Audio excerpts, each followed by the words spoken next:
hasn't done since 2006 in community college. Throw curveballs. Well, everybody's trying something different. Eddie Guardado went to the windup for the first time since 1993 with nobody on base. So everybody's trying to get better, trying to get an edge. And the Rangers are already very good. 27-18. We mentioned the best record in the league right now. The last time the Rangers had sole possession, the best record in the AL this late in the season, was 26 years ago. Or in other words, 4 years before Derek Holland was born. Jeter with a smash into center. Already you can hear from the Yankee fans tonight. Before we go forward in this game too far, Tag, I think you and I both want to just float it out there that last night it was pretty amazing to see past midnight still about 25,000 people in this ballpark. Well, you know, it's the only chance you got to see the Yankees these 3 games, and the Rangers are playing good baseball, and the Ranger fans, they wanted to see what was going to happen. Could the Rangers knock off the Yankees after being blasted 11-1 the first game? And it was a battle all day long, but they were rewarded for their patience. Kevin Millwood echoes what you and I were just talking about, our Geico quote. The game actually ended at 12:38 in the AM. Yeah, I don't think you can underestimate as a fan the impact that kind of support can have on a player and on a team. It's tough to quantify it and measure it, but I think you'll find almost every player to a man says exactly what Kevin said, how much they appreciate it, how much it motivates them, and how good it feels to be playing good baseball and rewarding the fans. That means a lot to the players. Rangers have 5 consecutive crowds of at least 33,000, and that should grow to 6 straight crowds like that. Getting kind of a late arriving crowd tonight.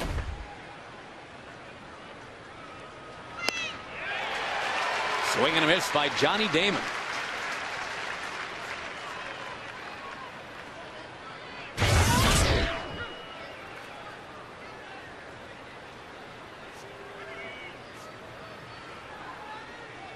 Outstanding ratings, we are told, from the game last night. The bandwagon is picking up steam. Johnny Damon is packing up and heading back to the dugout. Well, every game against the Yankees has started with a rope by Derek Jeter. A single last night, a double the night before. In the first 2 games, Damon hit a hard ground ball to first base each time. Once for an infield hit and once for a beautiful play by Chris last night. But that fastball at 93 miles an hour had cutting action to it, moving away from Damon. And by the swing that Damon took, that was not a very comfortable pitch for him to see. We have not seen that alleged curveball yet, have we? Just a lot of heat.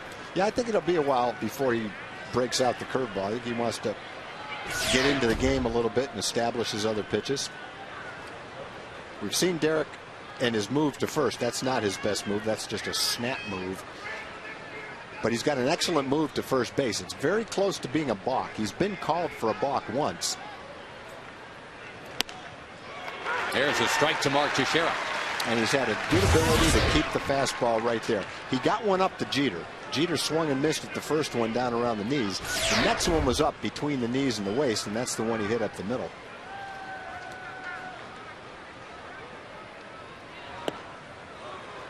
And Tag, not to put any extra pressure on Derek Holland, but the combination of a few things right now.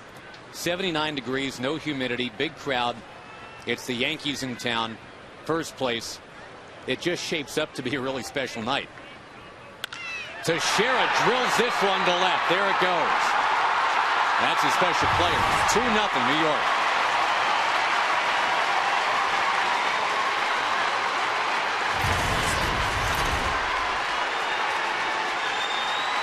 It is not quite the same pretending that you're facing the Yankees back home in your backyard in Ohio.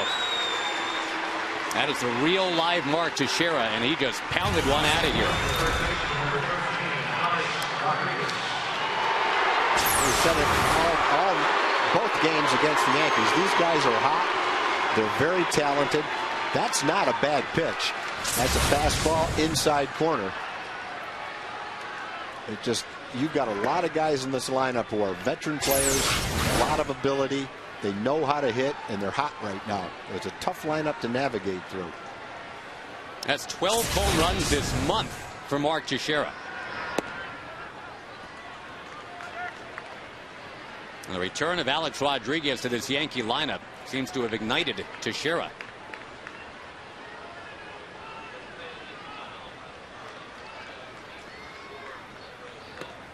Very high to A-Rod.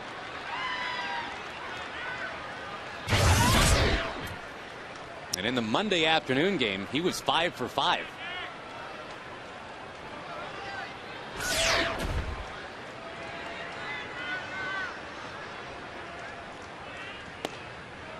On the inside corner, that's Mike Muchlinski as your home plate umpire tonight. He is one of the youngest umpires in Major League Baseball. He's only 33.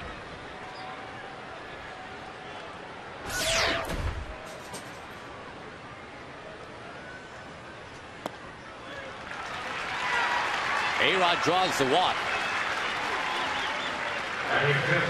Now, you had mentioned the tag, and you're absolutely right. Holland, for the most part, has been a strike thrower since coming up to the big league. 66% of his pitches have been strikes.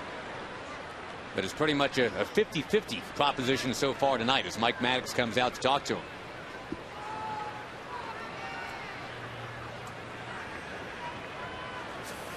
I think it's natural after you've given up a home run to pitch carefully to the next guy, who's Alex Rodriguez, and probably not unusual under the circumstances for him to work a walk.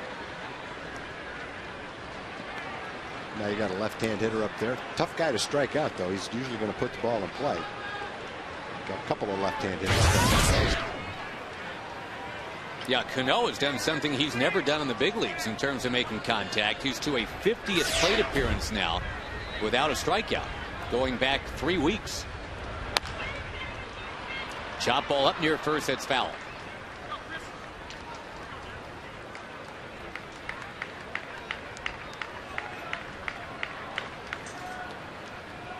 Hard to believe we had a 2-hour, 24-minute rain delay and a monsoon and hail and all of that last night. Bright blue skies tonight. And we mentioned no humidity. A perfect 79 degrees.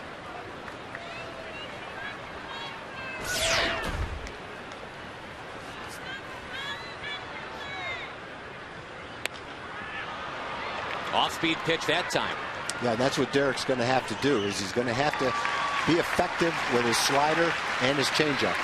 Can't get locked into a fastball against the right-hand hitters for the Yankees. Jeter, Teixeira, Rodriguez. You're going to have to work in a slider, work in a changeup, and he gets a good slider right there. Gets Cano to reach for it and get that little blooper to center field. As hot as the Rangers have been, the Yankees have been right there too. They've won 11 out of 14.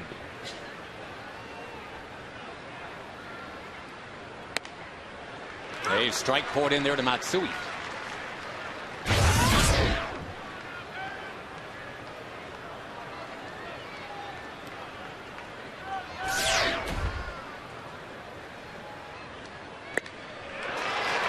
Powers one right by him.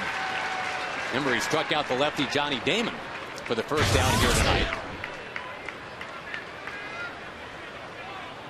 It's been the righties. Jeter with a single, Teixeira with the homer, and then the walk to Alex Rodriguez.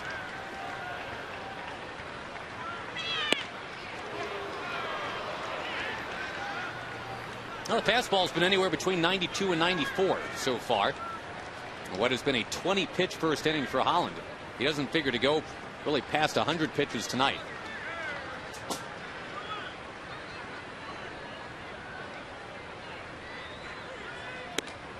That'll do it for the first inning. Matsui strikes out. 2 strikeouts. However, the Teixeira 2-run home run. The Yankees by 2 as the Rangers come in to hit.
A.J. Burnett, who won his first 2 games this year but has not won a game since. A lineup that will be facing A.J. Burnett tonight, brought to you by Southwest Airlines. Kinsler and Young, Hamilton, and Andrew Jones, who's got very good career numbers against Burnett. Nelson Cruz, David Murphy, Chris Davis, and the guys brought over in that mark to share a deal with Atlanta. Jared Saltalamacchia and Elvis Andrews. A.J. Burnett with an ERA approaching 5.3. We will scout him out. Well, he's 2-2. You mentioned it, Josh. He won his first 2 starts. He was 2-0 with a 2.70 ERA. Giving up a lot of home runs. In fact, he gave up 3 in his last start. That ties a career high in one game. He is a strikeout pitcher. Led the major leagues in strikeouts last year, as a matter of fact, with 231. Big year last year. 18-10. 221 innings pitched. He led the league in strikeouts. Well, the first pitch he threw his last start was hammered for a home run by Jimmy Rollins. This time, first pitch he throws is popped up by Ian Kinsler. 1 up, 1 down. Michael Young coming up. The Yankees defensively without Melky Cabrera. He hurt his shoulder early in the game last night. He's headed for the MRI tube. They will check on that shoulder, so it is Gardner in center. A-Rod, Jeter, Cano, and Teixeira in the infield. Kevin Cash works with A.J. Burnett. You talk about injuries. Burnett has been plagued by injuries off and on his whole career. He's been on the disabled list 10 times in his career. Wow. But not at all last year. He was on the DL for 2 months with a shoulder strain in 2007. I think the reason the Yankees were comfortable was because of how healthy he was last year when he threw 221 innings. But in his career, he has had a lot of injuries. And when you pay that kind of money, you're expecting to get a guy that can go out there for 32, 33 starts and give you 200 innings. Don't like to think about injuries for your high-priced star players. Young knocks one out of play. And yeah, since coming off the DL most recently, that was mid-August of 2007, only Tim Lincecum and now his teammate CC Sabathia have more strikeouts than A.J. Burnett. And you mentioned he led the majors last year. He's got a really good fastball, mid-90s fastball, excellent curveball and changeup. That's a curveball, real hard, sharp-breaking curveball. He was hammering away with that when he had his no-hitter back in 2001 as a young pitcher for the Marlins.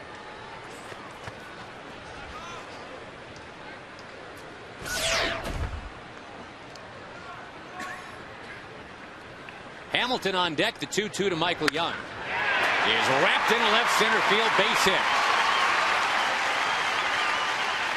Very few pitchers can throw a belt-high fastball by Michael Young. That was a belt-high fastball at 94 miles an hour. Not like the hard-hit ball Derek Jeter had up the middle of a belt-high fastball. A little higher than a belt-high fastball, maybe. Right near the X in Texas on that jersey. It brings up Josh Hamilton. And the last 2 plate appearances that Josh has had against A.J. Burnett in order. It was a home run and a hit by pitch.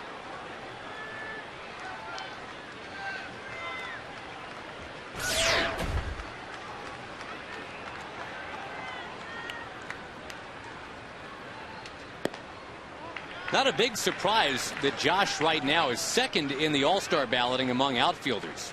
At the first check-in point. Josh's popularity across the board, of course, has soared. Imagine once he gets going here, what might happen to that All-Star tote board. Josh is only hitting .250.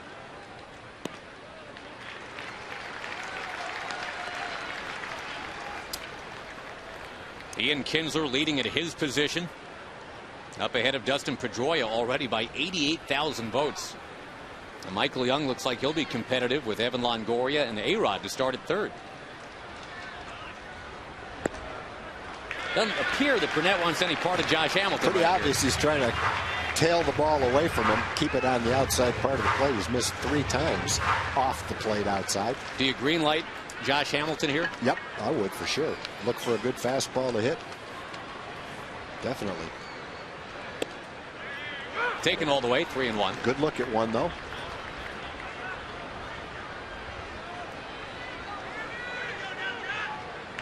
And just because he didn't swing doesn't mean he didn't have the green light.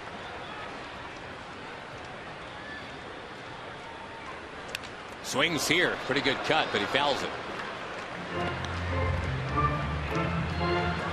The Rangers yesterday a 7-3 win. Again, it took a while because of the rain delay. The Rangers really worked over Jabba Chamberlain. They made him throw 84 pitches through 4 innings, and that was it for him.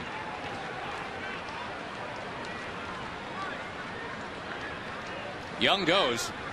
Hamilton down on strikes, and the throw from Kevin Cash is not in time. Hamilton does strike out, but Michael Young gets credit for the steal. The Rangers now have stolen 40 bases this season. They've only allowed 24. They threw him 5 straight fastballs and then a good curveball. And the first time you see that curveball after seeing the fastball, very difficult to hit that pitch. That's a big-time curveball. He throws it hard, velocity-wise, in the low 80s, and it's a sharp breaking pitch. Not many pitchers can throw a power curveball like that at 83, 84 miles an hour, breaking that sharply. Big rip by Andrew Jones. You know, something interesting, I think, Tag, about Michael Young that goes kind of underreported. The last 3 years now, Michael is 27 for 30 stealing bases. When he first broke in with the Rangers, he was 6 for 13 his first year. Boy, you add Ian to that last year, and you've got a lot of stolen bases without being caught very often. Breaking ball, a strike to Jones. Yeah, if you're operating at a 90% or more efficiency running the bases. And the Rangers, you're right, have both Young and Kinsler, and you can add Josh Hamilton to the mix on that too. The 90% club.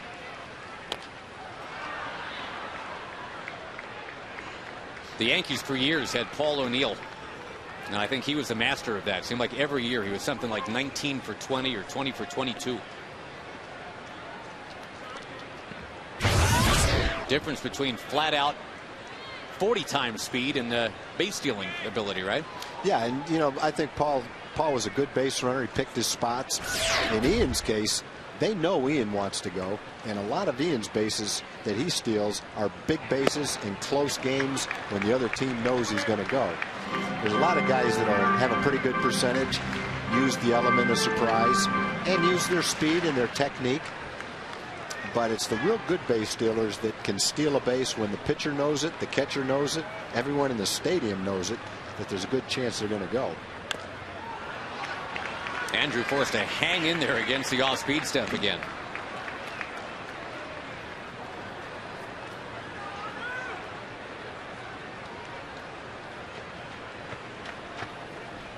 A Mark Teixeira 2-run homer has the Yankees on top early.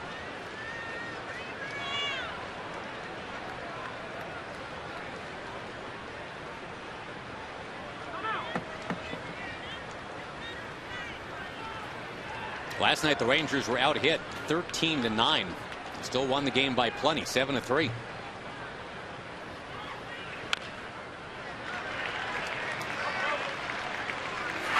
Well, reminiscent of that game yesterday, the Rangers making a Yankee starter work for it.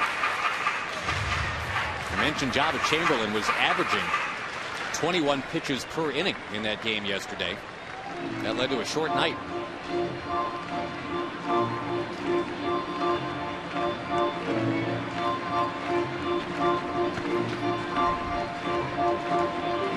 With that loss, the Yankees now at 26-20. And a tightly bunched AL East. Toronto is sliding, though. They've lost 9 straight now.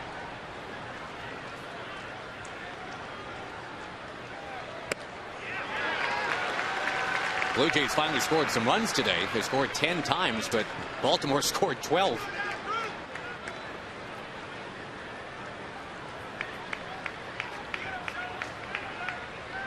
An 8th pitch of this at bat due to Andrew Jones.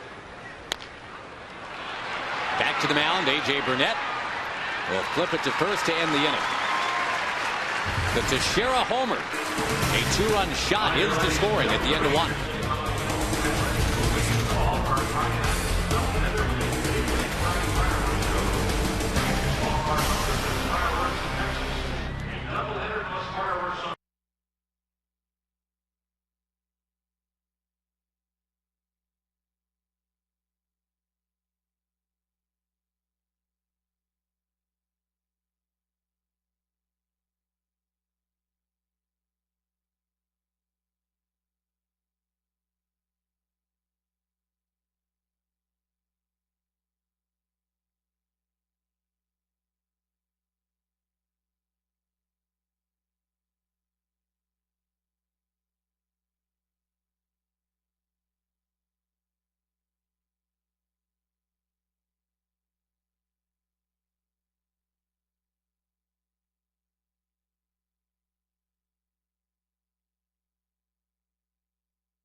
and we go to Jim Knox. All right, thank you, Josh. At Community Corner with me tonight, while we have Carson Leslie. He's a good friend with Michael Young because Michael Young and his wife Christina are a big part of the organization Wipe Out Kids Cancer. Now, you met Michael Young a couple of years ago, went to spring training in March. What was that like? What'd you do, Carson? Oh, well, I threw out a first pitch, threw a strike.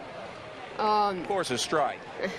I hung out with the team all day, and I got to, hang out in the locker room, watch them hit batting practice and joke around in the clubhouse, and I spent the whole game in the dugout, and it was just a really cool atmosphere in Surprise, Arizona. Yeah, you had a great time with Michael and the rest of the Ranger players. Now, we understand you paid Michael like $25 to wear a kilt in the Wipe Out Kids Cancer Golf Tournament. Did he do it? Yeah, he had 4 pars while he was playing. I told him he can take it off, but he said that's his lucky outfit, so he didn't want to take it off. So right now, Michael could be still wearing this kilt when he goes out and plays golf because it's good luck. Yeah, he could be a scratch golfer for all we know. There we go. Okay, Carson, well, it was very nice to meet you. You see the information on the screen. If you want to be a part of helping out Wipe Out Kids Cancer, check out the information on the screen. Carson, appreciate the time, and enjoy the game. Thank you. Josh? It's a cause that's become very dear to Michael Young, and Carson and his family have become very dear to the Young family. We've watched that develop the last couple of years. Great to have Carson and his family here tonight. And their guy, kiltless, does have a solid base hit tonight.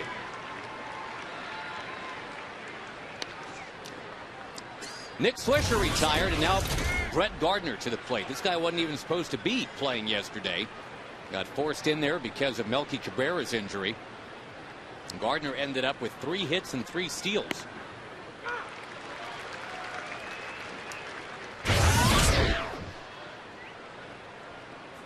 It'll be interesting to see Gardner tonight if he does get on base. If he can still get the same kind of jump with Derek Holland on the mound with that good pickoff move that he's got. There's an attempt at his curveball, I think. First one we've seen. The slider's a little bit harder than that. That was 77 miles an hour. Holland's saying that just working on the side, he felt like the feel of that pitch was coming back for him, something that he used in college. There it is again. Yeah, for a strike. I guess it is working for him. That just gives something else that the hitter has to think about. The slider is a hard pitch, like his fastball, different speeds, but hard. The curveball has good break to it, good movement to it, and it's a slower pitch. That one sets up that fastball. Yeah, that had the vapor trail behind it there. Holland strikes out Gardner. That ball ate him up, tailing in on his fist. Oh, the lefties have not exactly been making a lot of contact here. 3 of the 4 lefties that have gone up there against Holland have struck out. Yeah, and the other one was Cano, who hit that little blooper off the end of the bat to center field.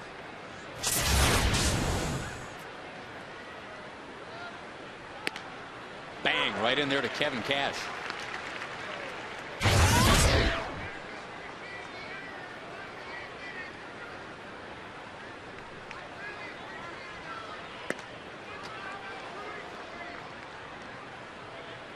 The Rangers did not exactly ease Derek Holland in to the big leagues as he debuted with the bases loaded in Toronto.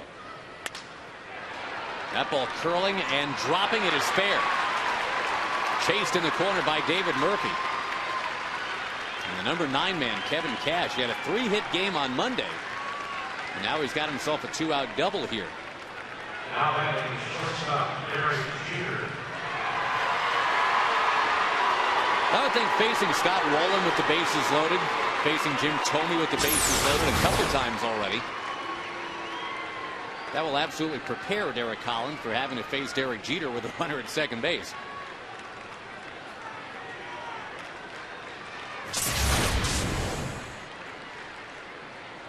And again, Jeter made very solid contact in the first inning, lined a single in the center.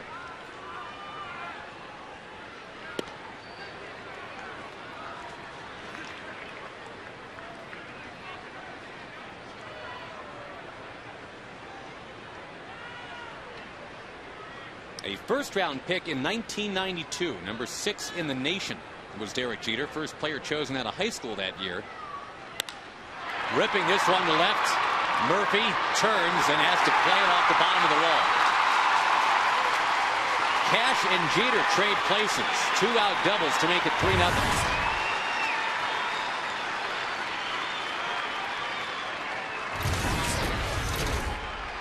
The Yankees have the #1 batting average in the American League against left-handed pitching. They're hitting .309 coming into the game against lefties.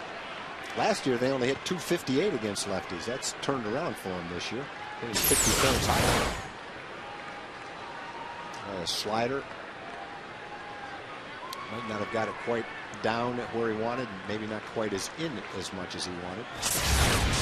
Looked like the same pitch that Cash hit.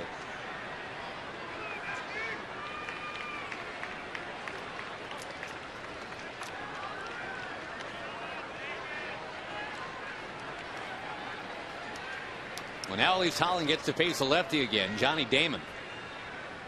Oh, we mentioned earlier, Damon having a great start to his 2009. And since we're past Memorial Day, I think we're kind of past that verbiage of a start of a season. The Yankees and the Rangers both about 45, 46 games in. Breaking ball, strike.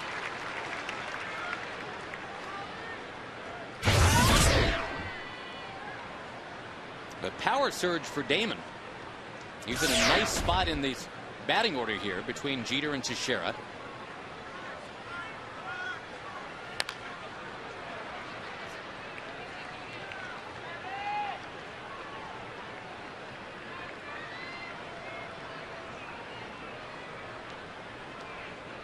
Again, Holland doesn't figure to go past the 100 pitch mark tonight. He was at around 80 pitches in Houston.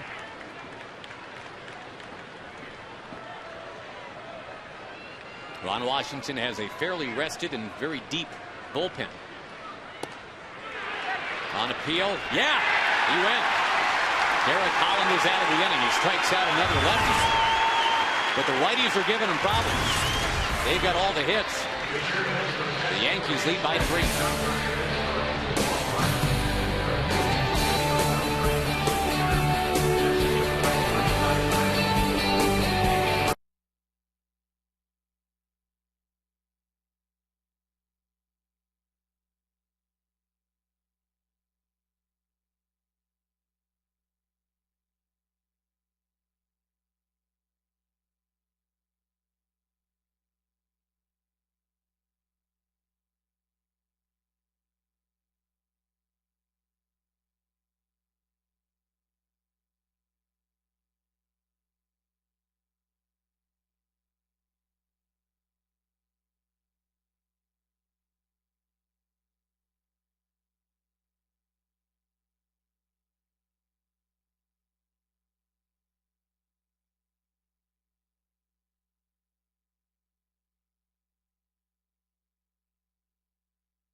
Crowns will be performing on the North Lawn before the game coming up on Saturday.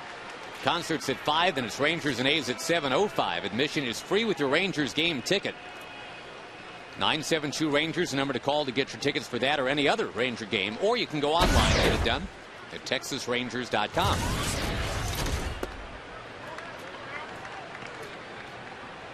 Ranger pitching coach Mike Maddox, a supportive tap for the 22-year-old Derek Holland.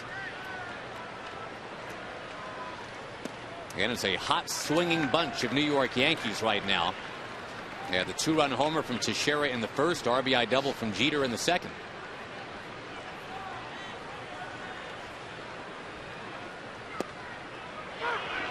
Hottest team going, though, in this American League.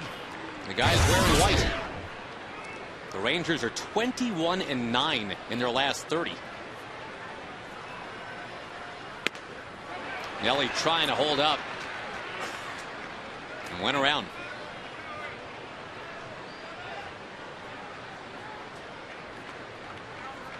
Nelson Cruz has been on a tear. Getting close to a 300 batting average for the season now to go with his dozen home runs.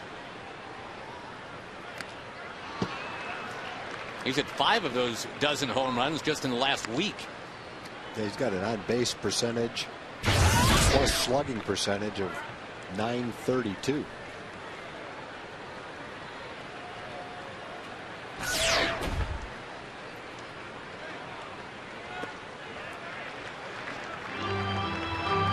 Laying off, 3 balls, 2 strikes. Back to that last check swing. Mike Muchlinski, the home plate umpire, is going to make a real show out of, I think he went around.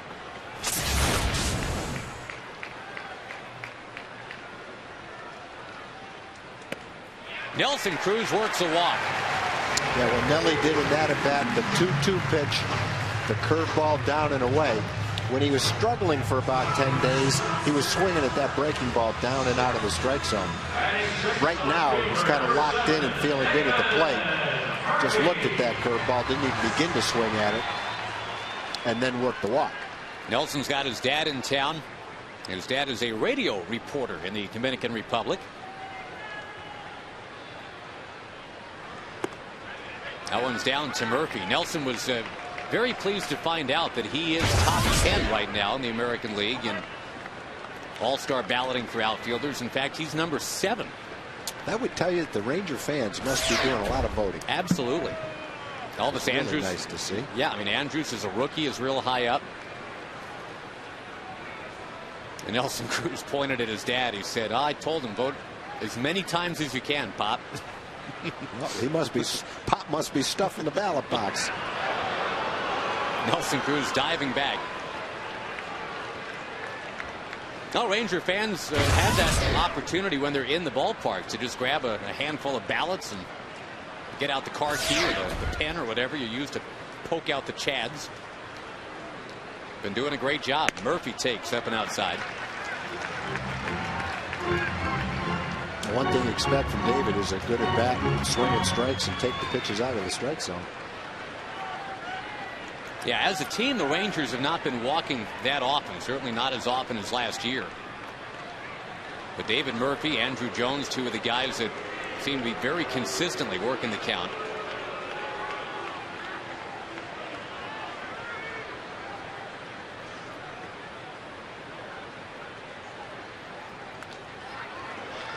There are some things that give you pause. I mean, if the Rangers weren't 27-18, you'd look at things like the 360 strikeouts already, which is the most in the American League. The fact that the pitching staff has achieved only 230 strikeouts, that is the lowest total in the majors. Just doesn't seem to matter because the Rangers are 9 games over 500. They're getting better pitching, they're getting better defense, and even though they've got some flaws after 45 games offensively, they're still getting big hits. Yeah, they have a lot of big hits at the right time when they need them. Slowly hit here. Cano turns it to short. The Yankees have gone 13 games in a row without making an error, which is remarkable. That's a fielder's choice, bringing up Chris Davis.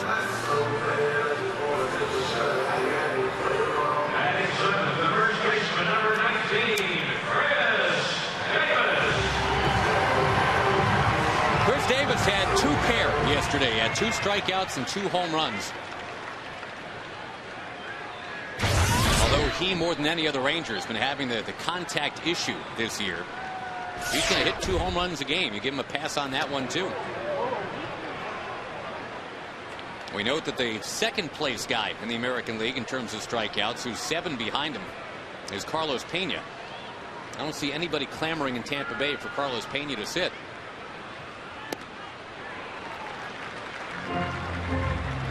Payton has got 16 home runs to lead the league. Davis now has 12. He had 2 last night.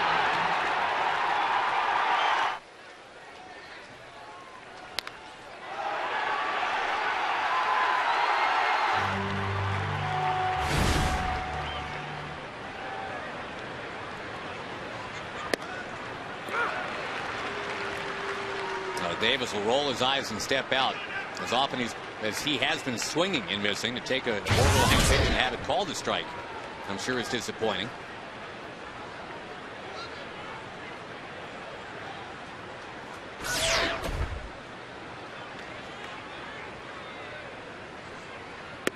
Wave and a miss, and down he goes. Straight on heat.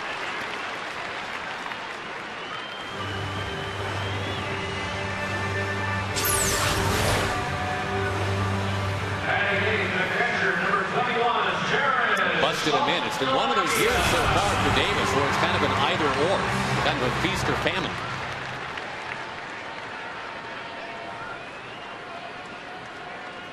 That was the case for Jared Saltalamacchia last year. And when you're struggling, this is not a fun guy to hit against. Guy with mid-90s fastball and that curveball that he can throw.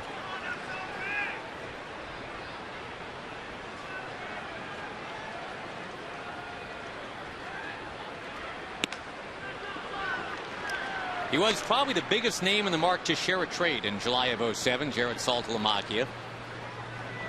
The quintessential green banana trade. You buy green bananas when you have the patience to let them ripen for a while, knowing if you just wait a bit, they're going to be great. The Rangers dealt Mark Teixeira for a bunch of green bananas. And Saltalamacchia has ripened before our eyes. Andrews very quickly as well, and Matt Harrison too.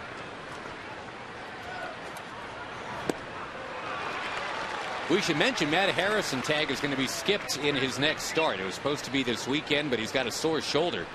And the Rangers will juggle some things. They will still go with Scott Feldman Friday as part of that doubleheader. And now it's Feldman and TBA, as Brandon McCarthy will be moved to Saturday to pitch in place of Harrison.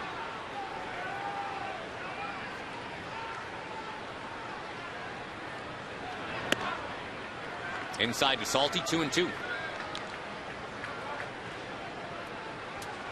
The Rangers will very soon be getting Vicente Padilla off the DL, we are told. At least that's the game plan.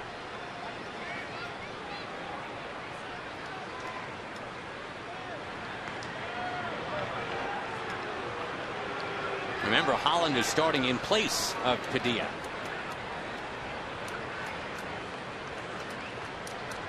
And it is Derek Holland tonight. A.J. Burnett for the Yankees.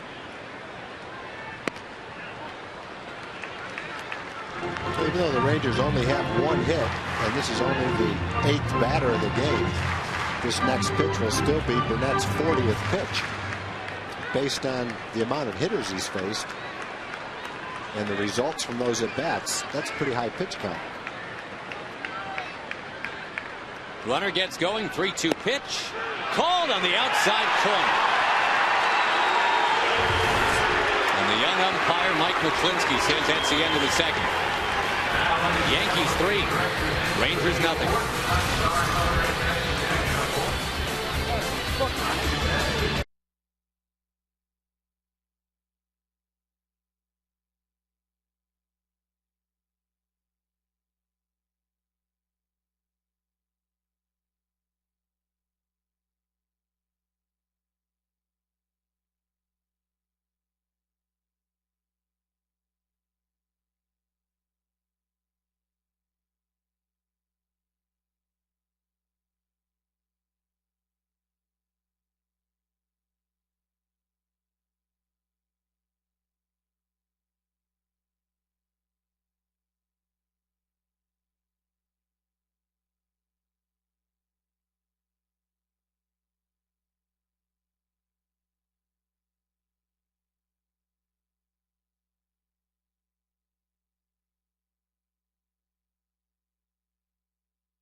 Grab life. Visit your Texas Dodge dealer today.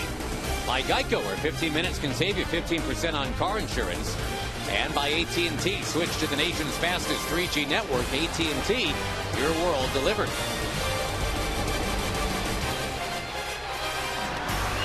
Now, for the fans who enjoy exercising their vocal cords, this is their inning.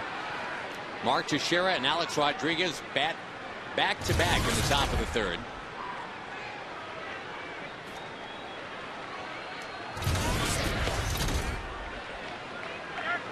For those that had anything negative to offer Mark Teixeira, they were quickly silenced in the first inning as Tex ripped one out of here, a 2-run home run,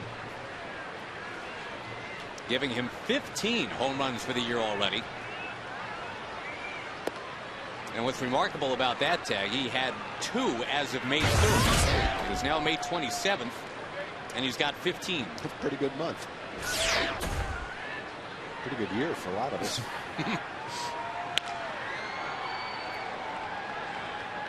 Fouling that one, and the count 2-1.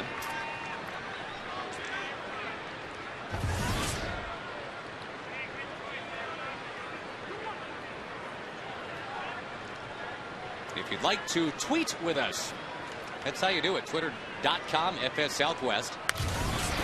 Another base hit for Mark Teixeira. And again, there's a real stark contrast between how the lefties are doing and how the righties are doing against Derek Holland. Here comes one of the most dangerous righties ever. Really, Alex Rodriguez.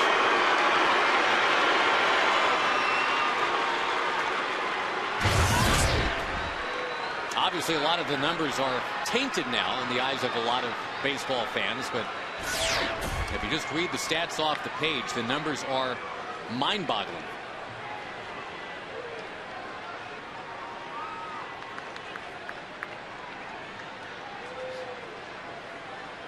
The 3 years that Rodriguez spent here in the Metroplex, a .305 batting average, 156 home runs in 3 years. Close to 400 runs batted in. And there are his career numbers, also a .305 average.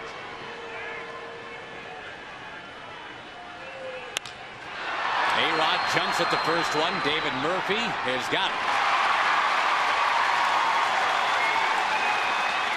Off-speed pitch. Alex is a little bit out in front of that. Hit it off the end of the bat.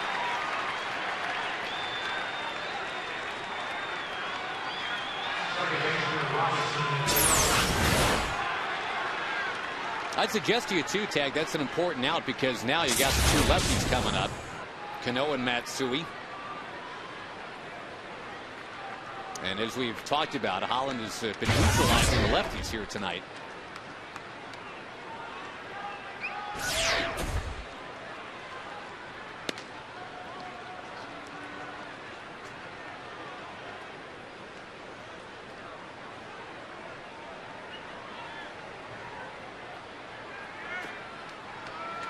It's early in the night, but so far the righties are 5 for 7.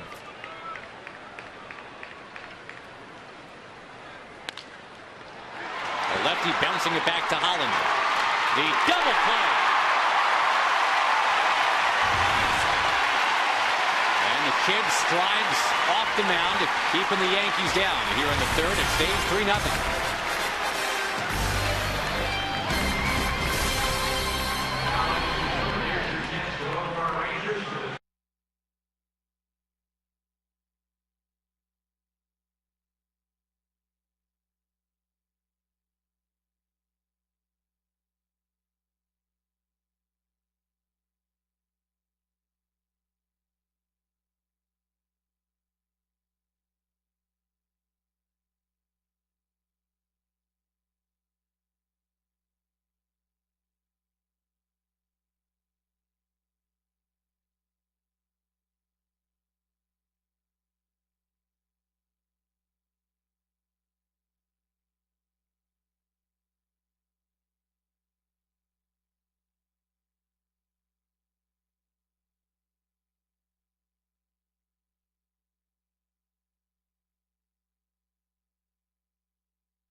a game apiece. Elvis Andrus about to lead off, and our Ford leaderboard to show you where some Ranger rookies have placed in terms of the batting average. Only Bunk Wills got as high as 287 for a full year with rookie status. Right now, Elvis Andrus at 20 years old is challenging that. He leads all American League rookies in batting average and runs scored and total bases.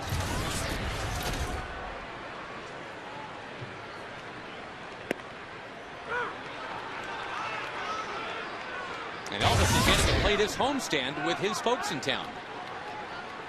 His stepdad and his mom. Making him Venezuelan food back at his apartment. Elvis has said it's been a great week.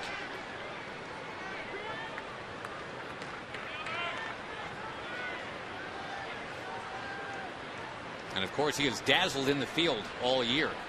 Never mind what he's done at the plate. I think everybody pretty much collectively right out of spring training figured anything you get from Elvis at the plate is a bonus. I think anyone, even the people that saw a lot of Elvis, most people have to be very happy with his offense. I think he's probably handled the bat and been more competitive offensively day after day than a lot of people thought he would be. There's been a lot of games where they faced really good pitching, and he's had 3 or 4 at bats as good as most of the veteran guys on the team. And he's falling right in line here with the work the count thing. Make A.J. Burnett earn everything so far. Because Burnett is not yet once through the order. And Tag, he's about to throw a 47th pitch of his night.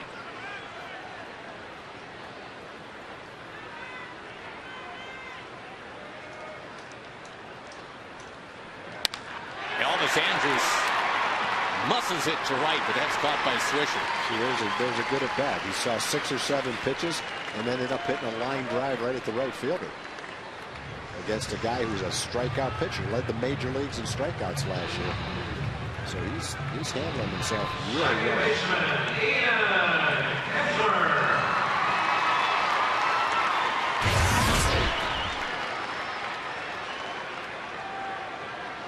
I mentioned Ian Kinsler leads All-American League second baseman when it comes to All-Star voting right now.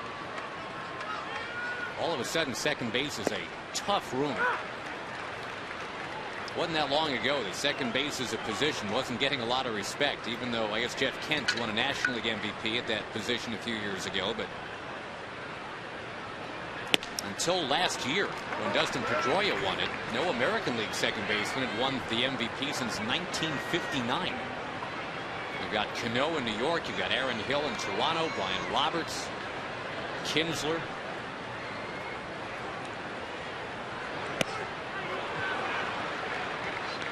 Ian couldn't help himself right there. 1 and 2.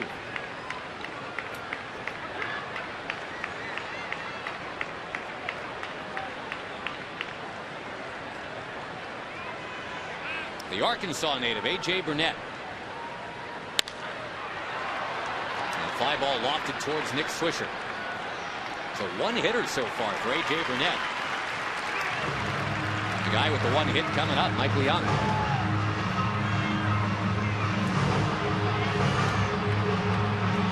Third baseman, Michael Young. So it seems like the crowd is still coming on in. They could be approaching high 30,000s tonight. 38,000-ish.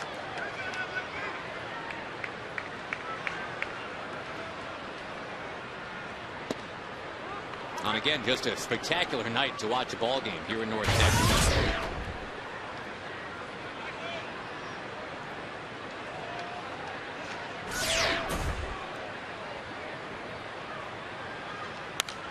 Shame you don't golf, Tag. I would think that today would have been a real nice day to hit the little white ball. It was a pretty good day. As a matter of fact, that's what I did do today. Oh, I'm surprised. Josh Hamilton in a bit. A grab life feature. Ooh, worst uniform in sports. Whoa. Current or ever? We've talked about that before. Worst uniform in sports. The old brown Padre uniform gets votes. Yeah, absolutely. And I don't know if it's the worst, but it gets votes. White Sox short shorts, that's always going to get mine. Ground ball toward shortstop. And Derek Jeter throws out Michael Young. 6 straight set down by A.J. Burnett, who's won only twice so far this year. He's looking real good tonight. Derek Holland back to work. It's 3-0 New York.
In 1972, the very first year for Texas Ranger baseball, who became the first player in Ranger history to steal home. Always an exciting play. Rarely pulled off. Answer coming up. One of the few things that was exciting about 1972 for the Rangers, I guess. Boy, that was a dull year. You guys only finished 39 back. We scored about 2 runs a game, though. I don't know how we did that. That team did not exactly finish strong with a 3-23 September. That's a little bit better than the 1970 team finished 0-14. When you guys were in Washington? Yeah, I've told that before. Ted Williams said, son, I'm going to let you play the last 2 weeks every day, see what you can do. So I played the first 13 of those 14 losses, and on the 14th day, last day of the season, he said, I'm playing Lee May in right field tonight. We got to try to win a game. But we lost with Lee May in right field. No, and it was a thought that they could have lost with me in right field. They probably would have. The great Rich Billings was a team leader in runs batted in that year. He had 58.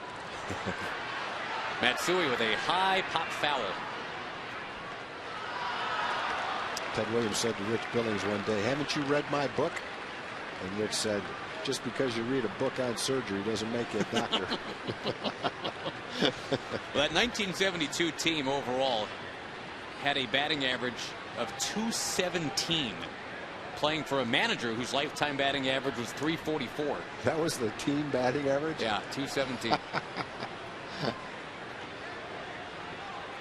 It's funny now, I'm sure, but yeah, it wasn't funny then. Well, Derek Holland, again, very stark difference between how the lefties have done against him and how the righties have done tonight. Lefties are hitless, 0 for 6 with 4 strikeouts, but the righties have gone 5 for 7.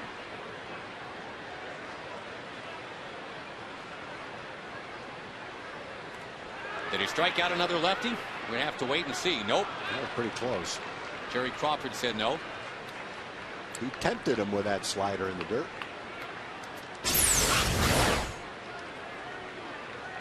But very good call by Jerry Crawford. Matsui did hold up.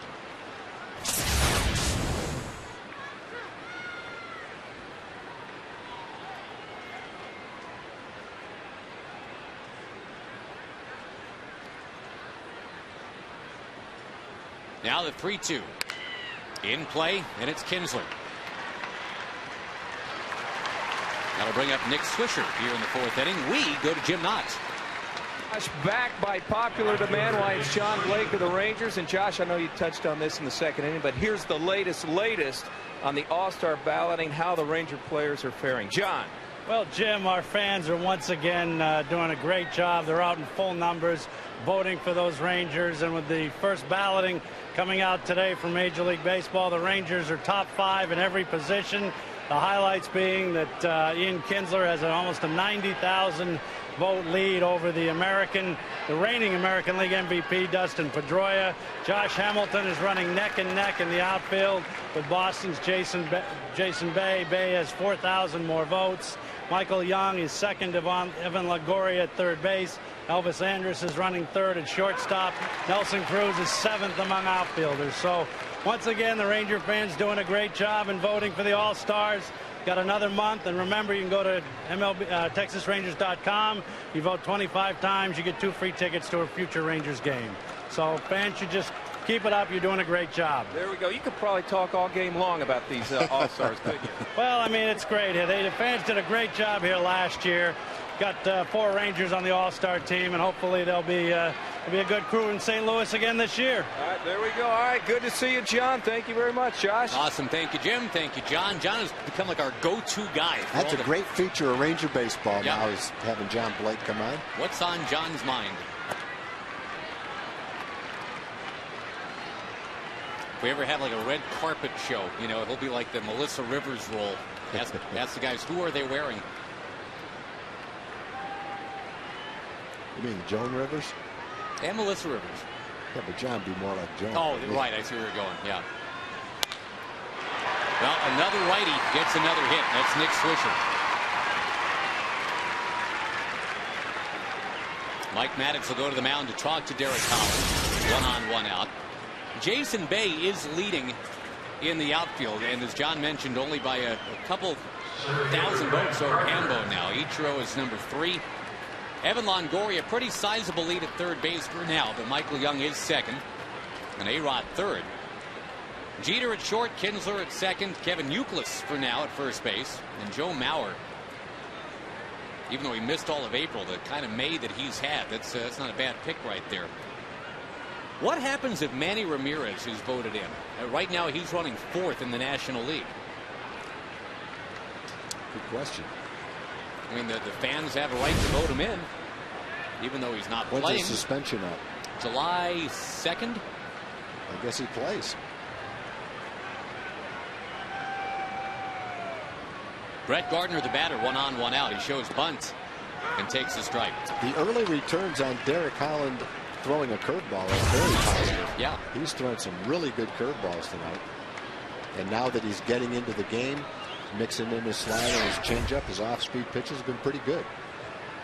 But I would think that if tonight was a little bit of a test for the curveball, there's one, that he's passed the test, and that'll become a pretty good part of his repertoire now.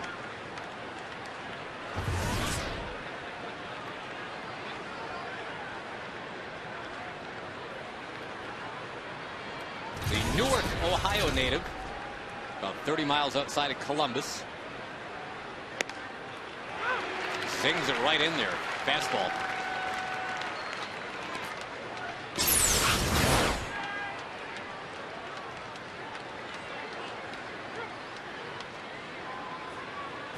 And a Gardner who struck out in the 2nd inning. And 4 strikeouts for young Mr. Holland tonight. 5. Gardner victimized twice. Johnny Damon's been victimized twice.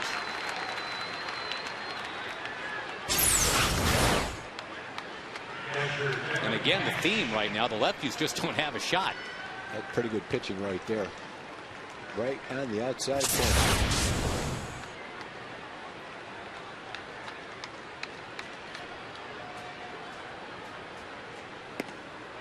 Rip and a miss by Kevin Cash.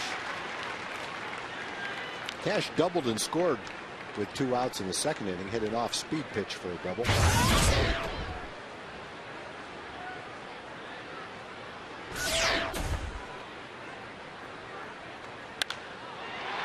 soft line drive to Elvis Andrews. And a scoreless fourth inning. Rangers still trying to figure out A.J. Burnett. He's got a one-hitter going so far. Here comes Josh Hamilton.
Go to the bottom of the fourth inning.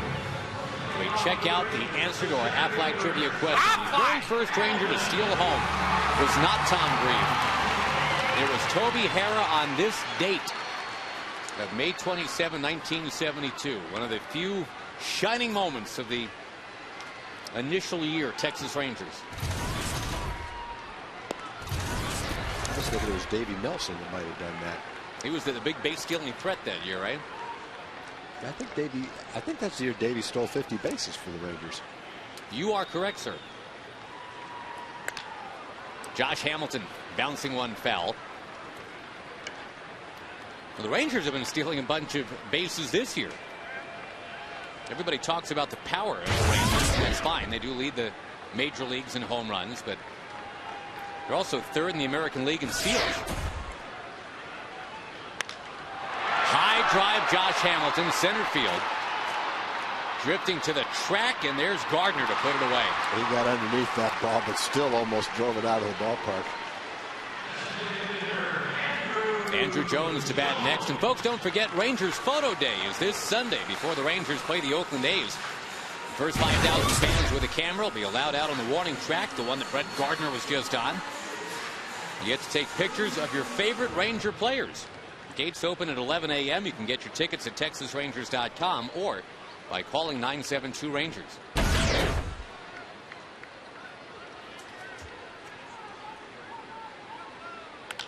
Andrew Jones down the line. Racing after it is Johnny Damon. Andrew Jones trying to get to second base. He will get there with a stand-up double.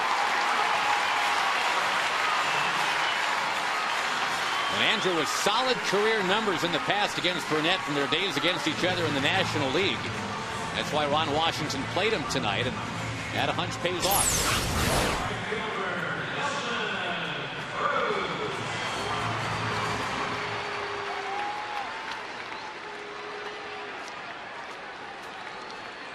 I just got a note from exactly what you just told me. What's that? I said that A.J. Burnett led the major leagues in strikeouts. He led the American League in strikeouts, not the major leagues. Thanks for that. Tim Lincecum led the major leagues in strikeouts. I've been saying it too. So I meant to say that, and I forgot to. You're not the Lone Ranger. I said it once myself. TJ Seafood sent me that email. Oh, yeah? Thank you very much, TJ. Very nice to keep us honest. I like to be corrected. Do not like to misinformation people. Or misremember. I don't like to misremember things. I have that problem too. I misremember and I misinform. But thank you for the correction on that.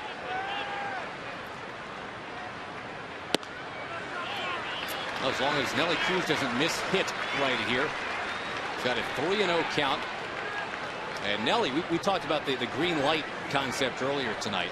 Nelson has taken some pretty good 3-0 rips this year. Swings 3-0 and fouls it.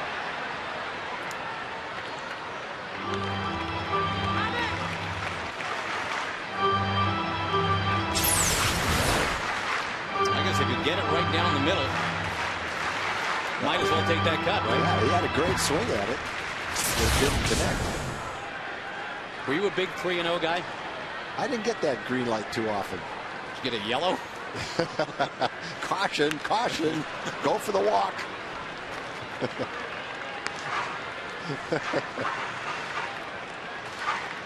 I give Burnett some credit here. Some guys aren't comfortable swinging 3-0 because you get, you say to yourself, all right, I got to get good pitch to hit, but I don't want to be late. And so you're geared up. You anticipate, well, he's got to throw me a strike right here. And you end up swinging to the pitch that's out of the strike zone. Nelson Cruz towards center field. Gardner locks it up. The Rangers have lined out twice here in this inning. Or actually flied out twice in the inning. Hamilton hit that warning track shot. Now this a line drive to Gardner. See if David Murphy can make something out of the inning. He'll bat next. It looked like Nelly got jammed on that pitch, but he sent that line drive out to center field in a hurry. I thought, based on the swing and where the pitch was, that he might dump it into center field ahead of, in front of Gardner. And the ball carried all the way out to where Gardner was positioned in the first place. Yeah, he hit it pretty good. He got more on his fist than that, but he didn't. Murphy, who had 3 real solid at-bats last night, drawing a couple of walks and hitting a sac fly. And as brutal as April was for David, May has been spot on. Pretty much say the same thing about the entire Ranger team. The Rangers are 17-7 this month.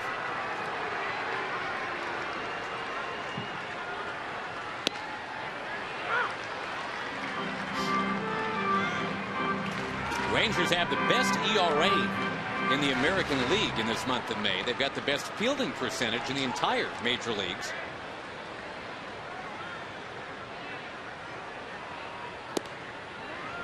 And I think you'll agree, Tag, that's been the fun wrinkle this year. It's not unusual that the Rangers would hit quite a bit, but to go an entire month and have the best either pitching or defense in the majors, it's pretty cool to talk about.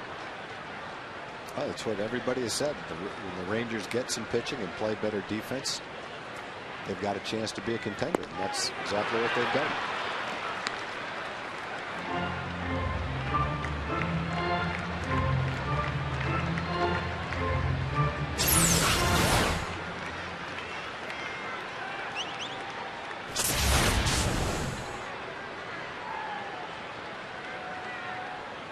Two to Murphy.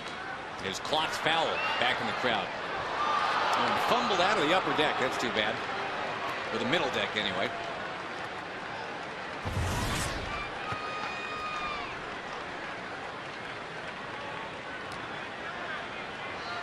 It's not a number that portends a complete game for Burnett to be at 70 here in the 4th inning.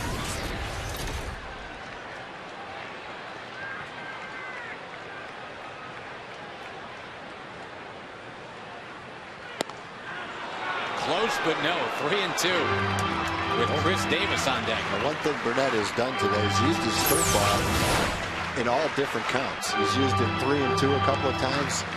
Threw a good curveball to David 2-1 when he's behind in the count. He's very confident that he can throw the curveball pretty much any time in the count that he wants to. He misses, and Murphy's got another walk. The Rangers can tie it with one swing.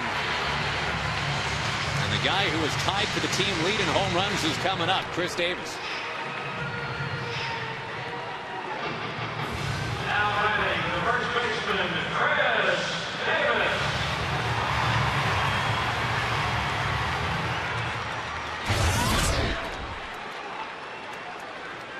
Davis, who was drafted by these New York Yankees out of high school, but never actually offered what amounted to any kind of real contract. There was just some discussion about what to do with Davis, who was a 50th round pick. Davis went off to junior college instead.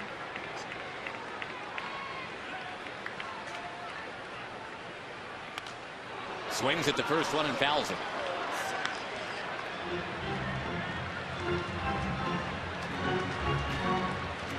Now, the unfortunate thing about Davis' season so far, Tag, is the fact that he just doesn't seem to be able to get ahead in the count.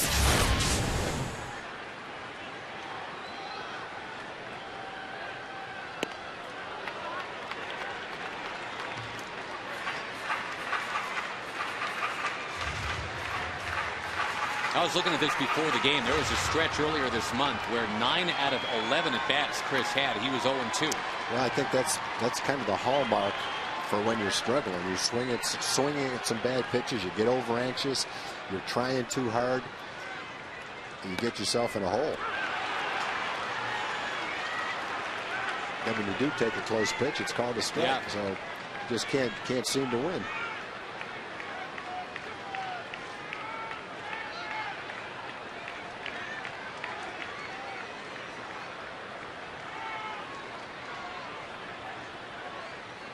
Two on, two out.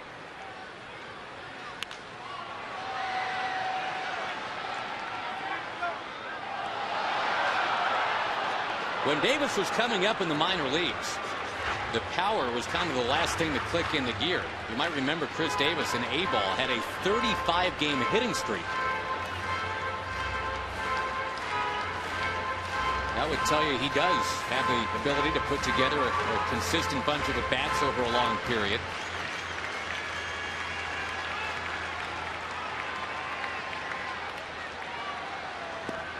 Down he goes. He was struck out twice tonight. The Rangers strand a pair here in the fourth inning. It stays 3-0 New York.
You buy your Texas Ford dealers. Check out the all-new F-150 and drive one. Ford is the best in Texas.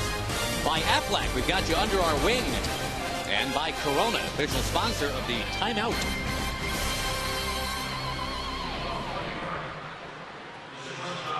Big, lively crowd here tonight. Not a lot to cheer about for Ranger fans quite yet. They've managed a single from Michael Young, a double from Andrew Jones, and that's it. A lot of excitement regarding the 22-year-old out there on the mound. Derek Holland thought to be one of the prizes in the Rangers minor league system when this season began. He's ascended very quickly to the big leagues. He trails the Yankees 3-0. Now he drops in a strike to Derek Jeter.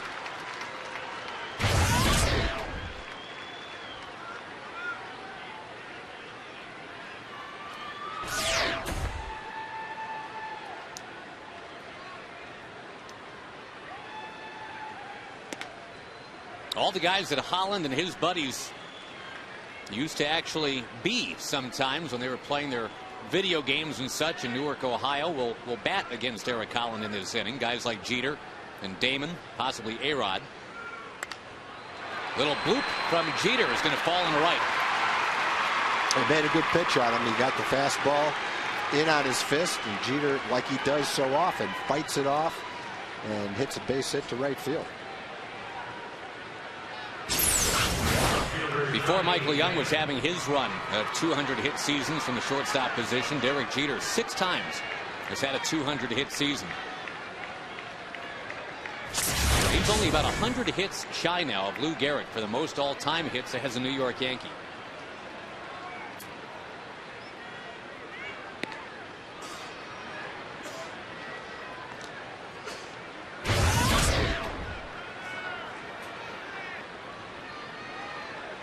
Again, a real glaring difference in terms of what the righties have done tonight against Derek Holland and what the lefties have been able to do. Johnny Damon has struck out twice.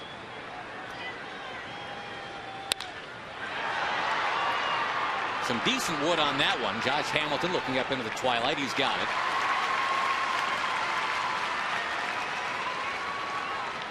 So what does that make the lefties? 0 for 9 now against Derek Holland. First baseman Mark Teixeira. But the righties have gotten 7 of 11.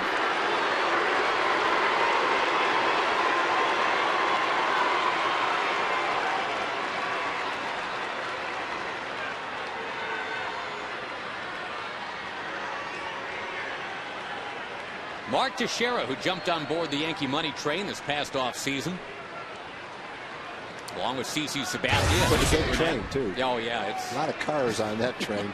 Well, they're hauling some talented cargo. If you're on that train, you have your own car. You don't even have any other passengers in your car. Slapped foul by Teixeira. Now Mark Teixeira's return here to Arlington. He's reminded everybody that he indeed is all about the long ball sometimes. And the Gold Glove caliber defense too, but Chicks dig the long ball.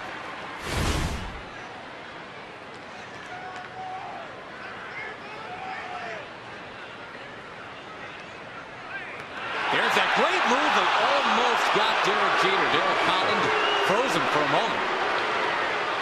Jeter saying it's a block. Well, he actually had him leaning. I don't think he's going. He's just taking his secondary lead, but he got his arm back in there.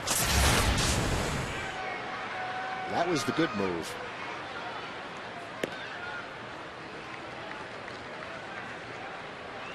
And for Teixeira, there was a lot of talk this past off season that he would either go home to Baltimore to play for the Orioles, or maybe he'd be induced to stay in Anaheim. Even talk about him going and signing with the Red Sox. A high drive center field. Josh Hamilton back at the warning track. He's got it.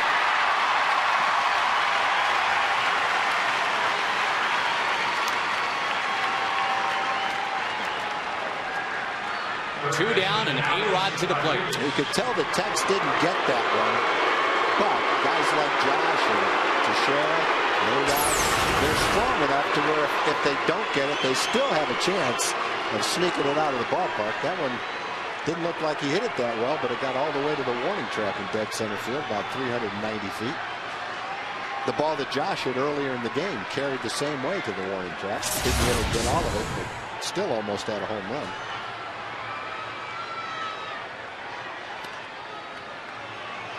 Flashbulbs still pop when Alex Rodriguez is at the plate. There is still the charisma factor with A-Rod, no doubt. Now it's just about staying off the front page. Well, the New York Post guys have just had a field day ever since Alex Rodriguez has been in New York. 2005, it was Yankee Panky. 2007, we saw Stray Rod. His past winner was A-Royd, and even A something else. I can't believe they get away with that, but they do in New York. Strike, 1-1.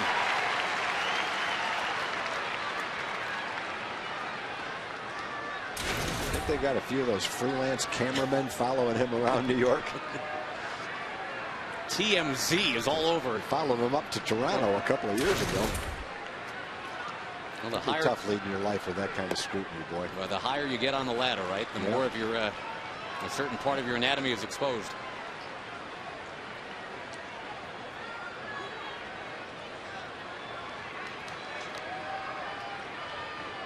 And again, last year's problems just seem kind of benign compared to this year's. 2 balls, 2 strikes. As he's gotten into the game, Derek's done a nice job working in his off-speed pitches. A good changeup right there. Had Alex way out in front of it.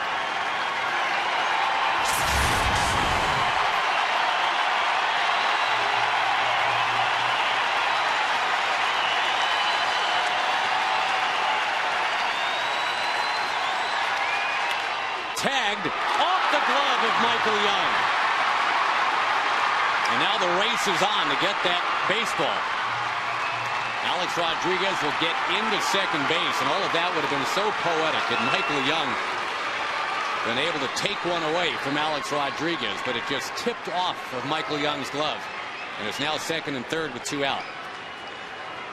And the way it rolled down the left field line, it was questionable right off the bat whether or not anyone could get to it quickly enough to keep Jeter from scoring. And the curveball got that curveball up a little bit. Alex was able to get the good part of the bat on the ball. But the curveball has been a success. If this is the first time that Derek has thrown it since junior college, he's thrown some good ones today, especially for the left-hand hitters. It's been a force against left-hand hitters. He's gotten Cano on a curveball to pop up to center field, reach for it. Got him out in the 3rd inning on a double play. Ground ball back to the mound. Little chopper back to the mound.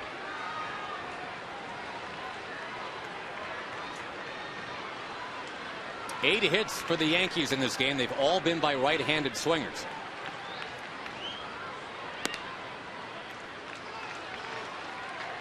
Now Cano has been making, as we've talked about already in this game, just great contact of late. Even though Holland has been striking out a lot of lefties at the big league level, Robinson Cano hasn't struck out in his last 52 trips to the plate.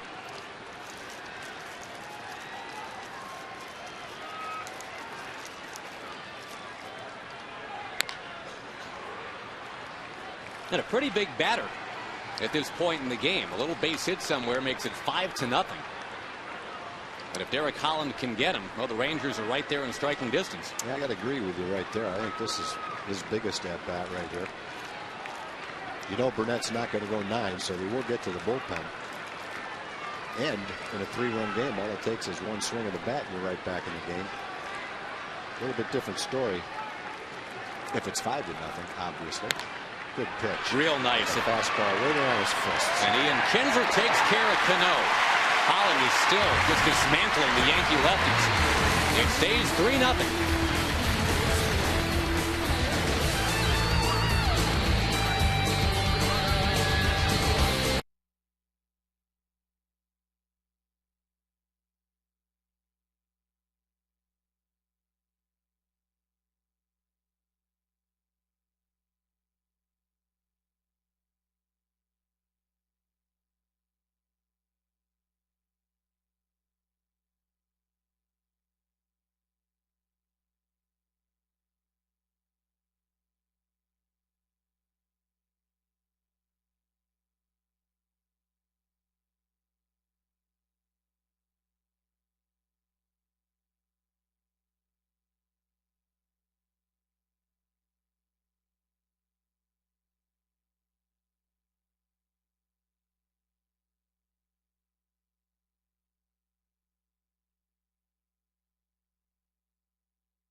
Tonight it's been the battle of the Derricks so far. Jeter and Holland, really. Derek Jeter has 3 hits. Derek Holland has been impressive, but it's 3-0 New York.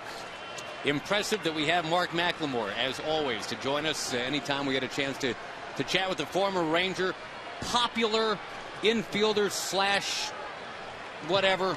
Everything, outfielder. He is the doctor of defense. That's who he is. There we go. And a guy that I believe must have faced A.J. Burnett at least in spring training once or twice, right? Unfortunately, I did face him in spring training. I think he struck me out 4 times. The bad part about it was like in 6 innings. So he got out of there, fortunately for me. So we can describe him watching him, but you hit against him. What is it? What does he bring to the table? I didn't hit against him. I was you in the swung box. against him. I swung against You him. participated against him, yeah. Absolutely. AJ, he's very sneaky. He's got what we call nice, easy gas. He just comes up there, and he's a big guy, but it's just nice and relaxed. And then all of a sudden, boom, it's 94 and it's by you. He's got a great off-speed pitch, and that's his equalizer. I mean, he can throw that 94 anywhere, inside, outside, and then come back with his curveball, which is a nice, tight one, and that keeps guys off balance. Drops it inside to Saltalamacchia. The Rangers have the 8-9-1 part of the order up here in the bottom of the 5th inning. The Rangers had 7 runs in the game yesterday. They've been 2 hit tonight by Mr. Burnett. Now Saltalamacchia knew it. Good pitch on that outside edge. Davis and Saltalamacchia now a combined, well, Mark McLemore spring training appearance, I guess, right? 0 for 4 with 4 punch-outs.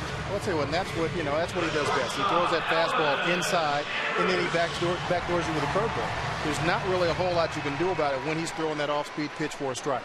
You know, the fastball, if he's throwing it for a strike, you can kind of start gauging that. But if he's able to get that off-speed pitch over, it's going to be difficult for these guys to hit him. There's been a lot of times tonight, Mac, 3-2, 2-1, where he's throwing his curveball. So he seems like he's just as comfortable throwing his curveball anytime in the count as he is his fastball.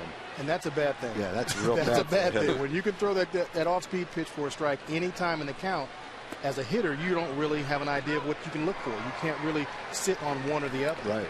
Checking out the Firestone in-game box score. There's a lot of empty information up there right now. The Rangers only have 2 hits. Mark Teixeira had a 2-run homer in the first for the Yankees. Derek Jeter an RBI double in the 2nd inning. But to give Derek Holland his due, I guess, Mac, I mean, you had a leadoff single from Teixeira in the 3rd. Nick Swisher got on in the 4th. Leadoff single from Jeter in the 5th. And things have stayed 3-0. Oh, Burnett takes a seat. Andrews is safe. He got undone by the star right out there. It's been cut into the grass. He slipped and fell, and Elvis Andrews reaches. Well, Alex is playing in early in the at-bat and moved way back. You see him way back. If he gets the ball down the 3rd baseline, he can waltz to first base. As it is, thanks to Burnett's fall, he ends up beating this ball out. Pretty good throw by Burnett from where he was.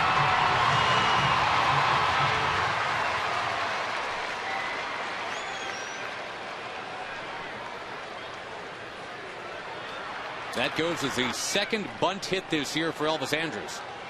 Mac, everybody knew that Elvis was going to be an exciting player defensively, but have you been impressed with the way he's handled himself offensively? I've definitely been impressed. I think, I really thought he was going to struggle a little bit, especially against guys like A.J. Burnett, upper echelon Verlander. game. Absolutely. But he's definitely done more than hold his own. He goes out there, hits the ball where it's pitched. He takes what that pitcher's giving him. He's not trying to do too much. He can hit behind runners. He's handling the bat extremely well so far. And now let's see about the wheels. He is out at second base. So says Tom Hallion.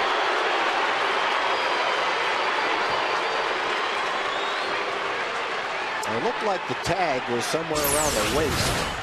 We'll get a good look at it here. See if he got his feet in there first.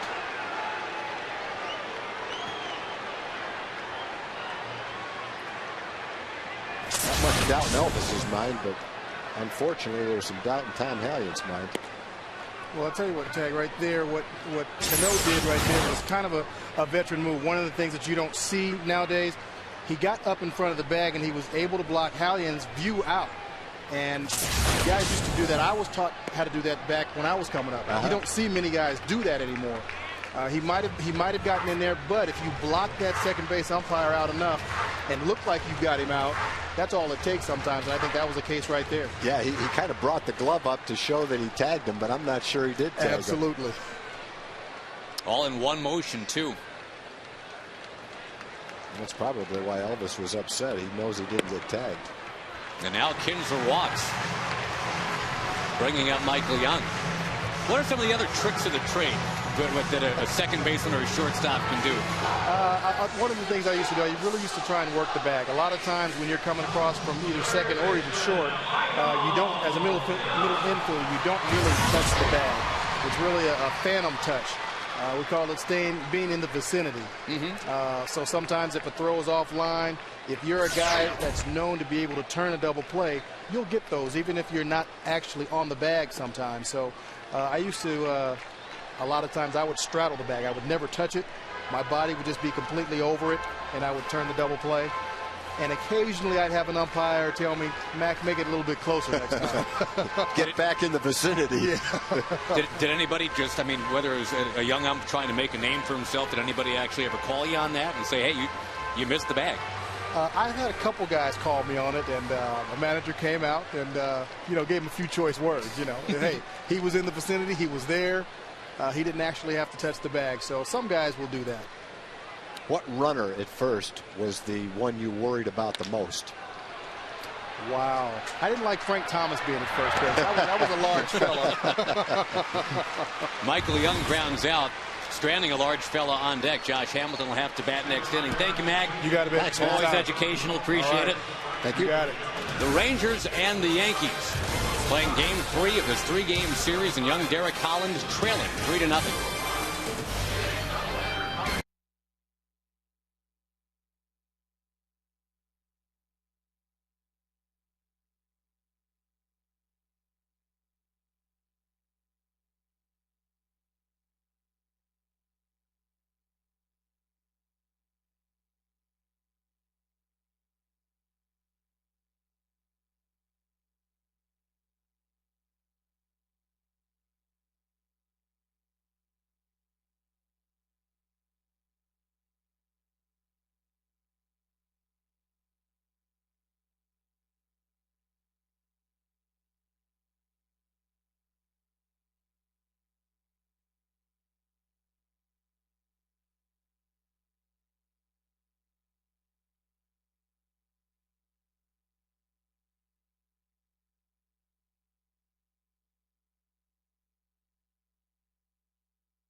Sports Southwest being presented by Amica Insurance. It's not just how you're covered, it's how you're treated. For more information, visit amicatexas.com.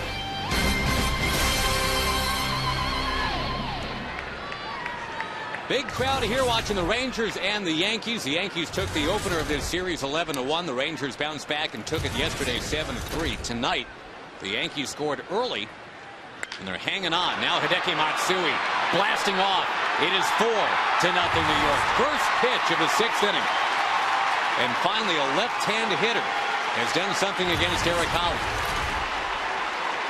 And Matsui kept getting closer. He was really overmatched the first time up.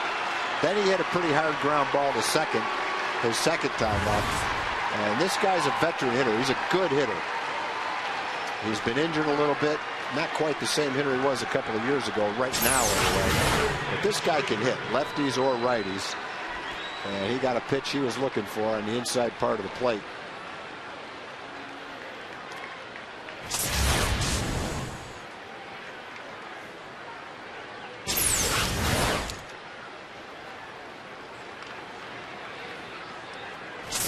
Matsui was a power hitter in Japan, and those big home run numbers really never translated fully here in the States. But he got the pitch he was looking for right there. The Yankees 4, the Rangers nothing.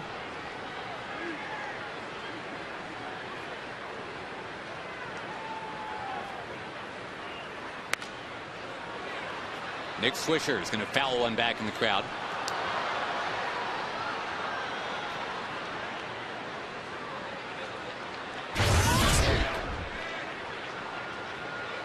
The Yankees, like the Rangers, do hit a bunch of home runs. They're the top 2 home run hitting teams in baseball. Holland tonight has given them up to guys who certainly have some skins on the wall. Mark Teixeira and Hideki Matsui.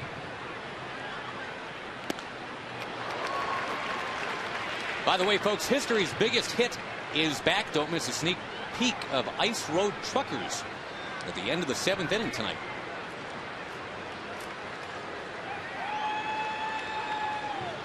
Haven't caught Ice Road Truckers before. Because you're too busy watching 24 all the time. Only so much room on a man's TiVo. Got a lot on my TiVo right now. I can't catch up with it during the season. I can get your rain out. You want a rain out? No. That rain out led to what we're doing on Friday. Yeah, right. Twilight doubleheader. 2-2 to Swisher is high as the Rangers get action in the bullpen now. The Mesquite native Jason Jennings.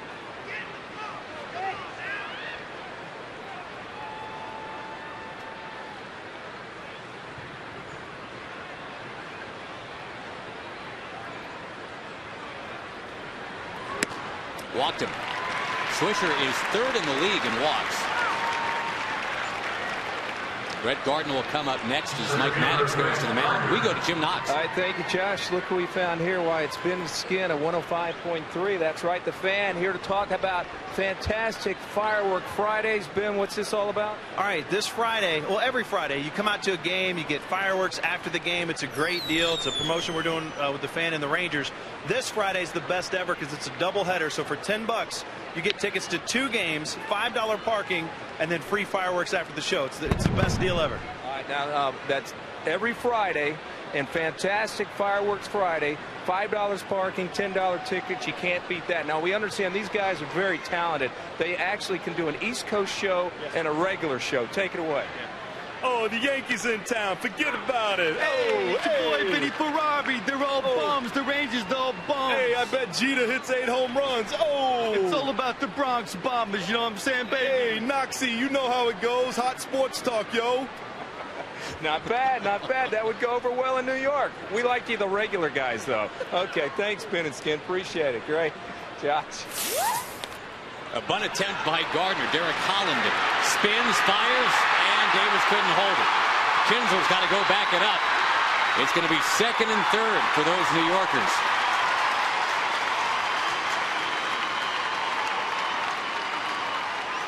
Now the Rangers, who lead the majors in fielding percentage this month of May, will get charged with an error right there. And that's going to be the last thing for Derek Holland to do tonight. Unfortunately, he's have to field that bunt and deal with the consequences. Ron Washington on his way out to get him.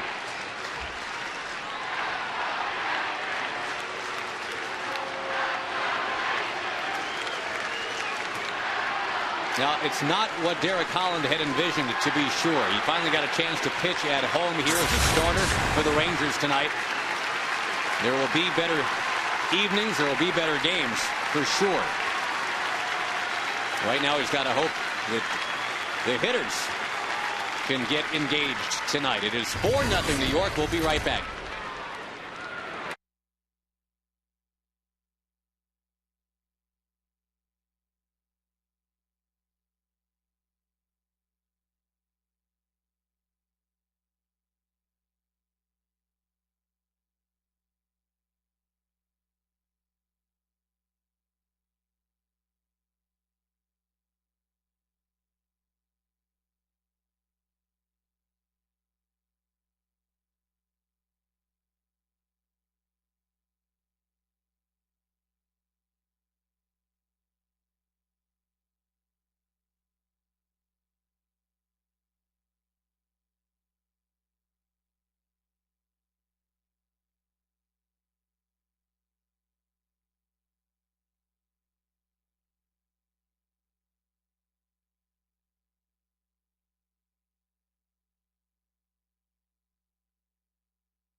decent nowadays. And if we're talking about like 70s or 80s, like everybody's was bad.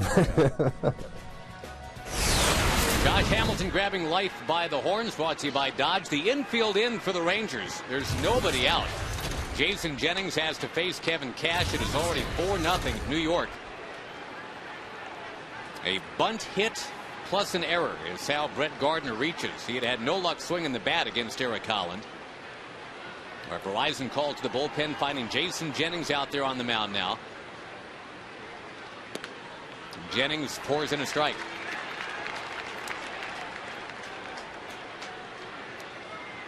The first Ranger error of the night. And Derek Holland exits here in the 6th inning.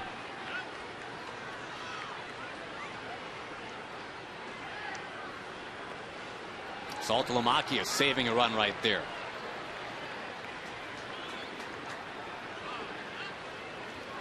And if there's any magic to be had here, find a way to MacGyver your way out of it. Jason Jennings, absolutely. If he has something up his sleeve right here, it's time to break it out, because the Yankees, the way A.J. Burnett is pitching, you don't want to see the Yankees up by 6.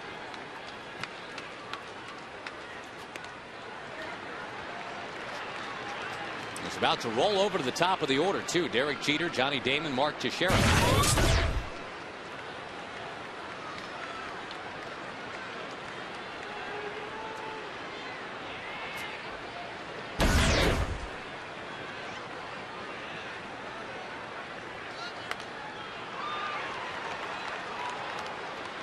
Cash might have helped him out right there. A high fastball could have been a little bit out of the strike zone. But you got men on 2nd and 3rd. I think if you're Cash, you're looking for a pitch you can drive to the outfield, at least get a sacrifice fly. And while that might have been a little out of the strike zone, still a pretty good pitch to hit to the outfield if you want to hit the ball in the air. Boy, the number 9 guy, Kevin Cash. 1 run in. Murphy loads up and fires to the plate. Great throw. Saltalamacchia couldn't hold it. And Cash hung up between 2nd and 3rd. He'll go back to second base. He's had a big night. 2 doubles. And the Yankees do now lead 6-0. That's probably a single right there and taking second base on the throw. But that is some kind of throw by David Murphy, because you've got Gardner at second base, one of the faster guys in the league, and that throw was right on the base. And I think if Jared could have held on to the ball, that Gardner would have been out at the plate. But the ball arrives just as the runner gets there and might have shielded Jared from the ball. A great throw from David. Excellent speed on the bases. But I think they would have had him.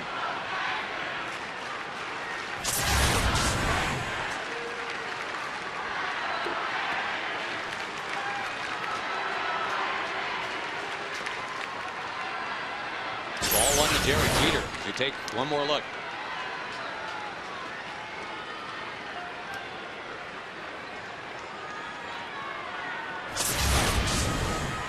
As dangerous as these first several hitters are, it just hurts when the 7, 8, 9 guys are getting you.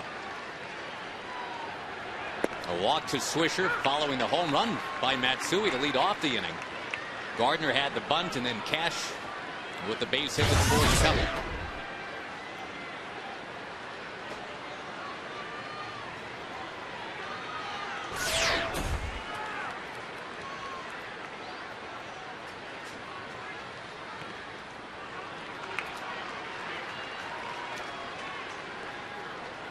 So Derek Holland, when you pick up the paper tomorrow, you're going to see that he lasted 5 innings and gave up 6 runs.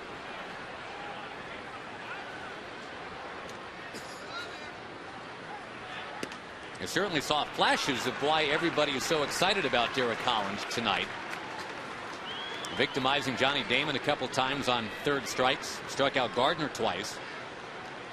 There's been a lot of hype, and well-deserved, about Derek Holland, but you just can't take the hype and translate it into the finished product at age 22.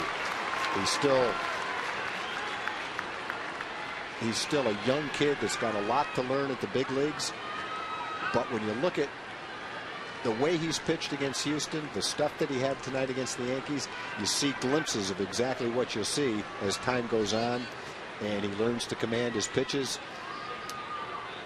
gets more experience, gets bigger, gets stronger, all the things that come with maturity. It's just impossible to expect a kid who had one start at AAA to come up here and be the finished product. It's just not realistic. So many veteran hitters that you have to face when you're taking on the New York Yankees. Look at that steal pitch tracker, and obviously there's a scouting report that exists on Jeter here to stay away if you can.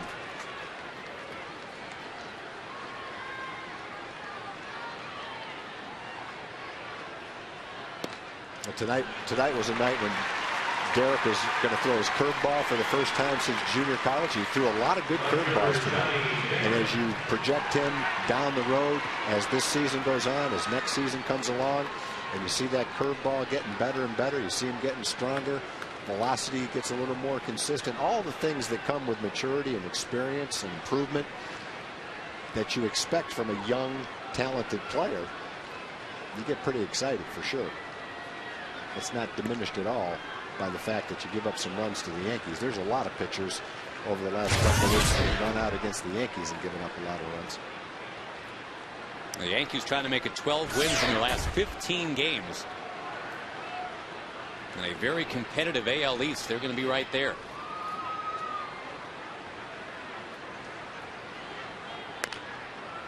And on the hands of Johnny Damon, he fouls it. Warner Madrigal getting ready in the Ranger pen.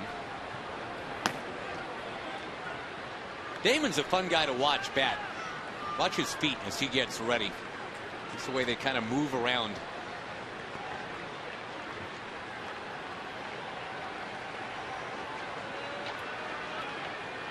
One, two, three, and 1, 2, 3, and Davis, a leap. He's got it.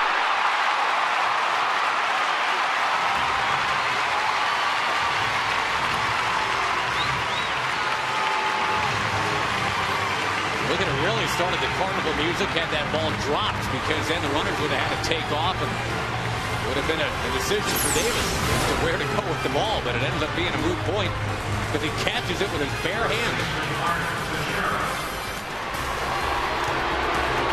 If that ball had dropped, Damon would have gotten to first base probably. I think Chris probably would have thrown the ball to second.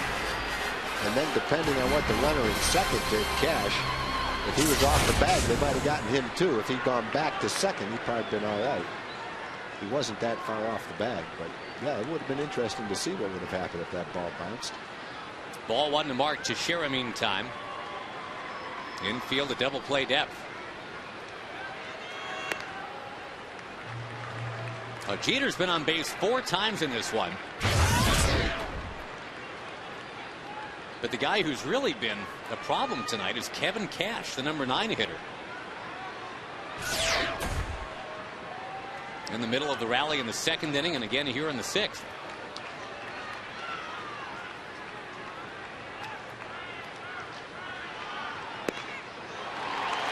Up over top of the slider is Teixeira.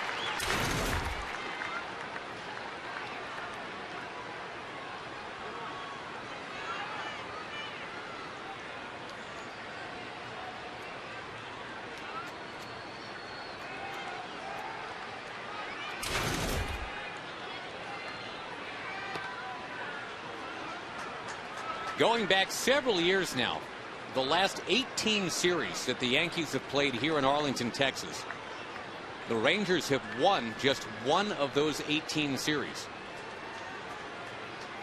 There have been a few draws, but only once have the Rangers won more than they've lost in a series against New York here. They are 1-13-4. And since this is a 3-game series, there is not going to be a draw. This is that so-called rubber game tonight. And for it to bounce the Rangers' way, they're going to have a heck of a comeback. It is 6-0 here in the 6th inning.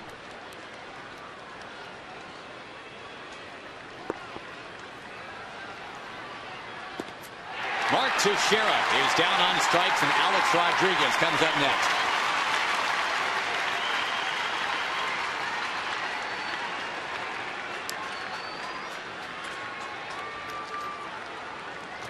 But it looks like it'll be Warner Madrigal to face A-Rod. Ron Washington heading out there. It's the last pitch that Jennings is going to throw. And it was a good one.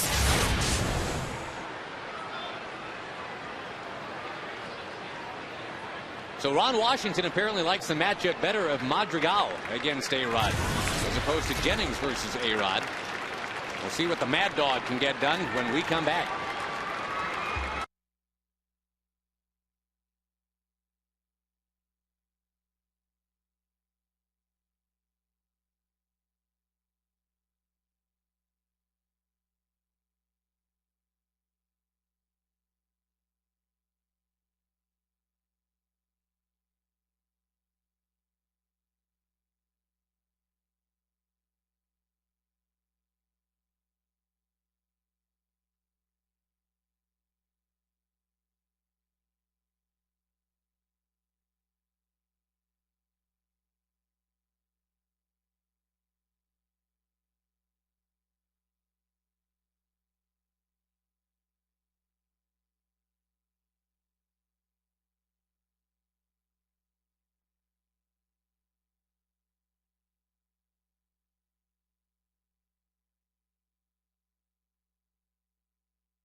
The New York Yankees 6-0.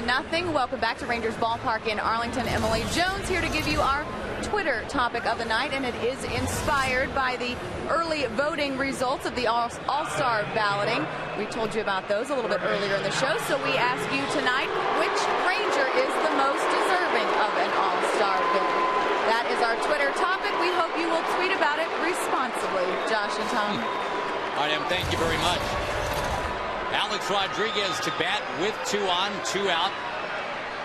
And since this is the Yankees' only trip into Arlington this year in the regular season, I think the fans are sensing, those that want to voice whatever towards A-Rod, it's getting close to the last chance. He might only bat once after this one.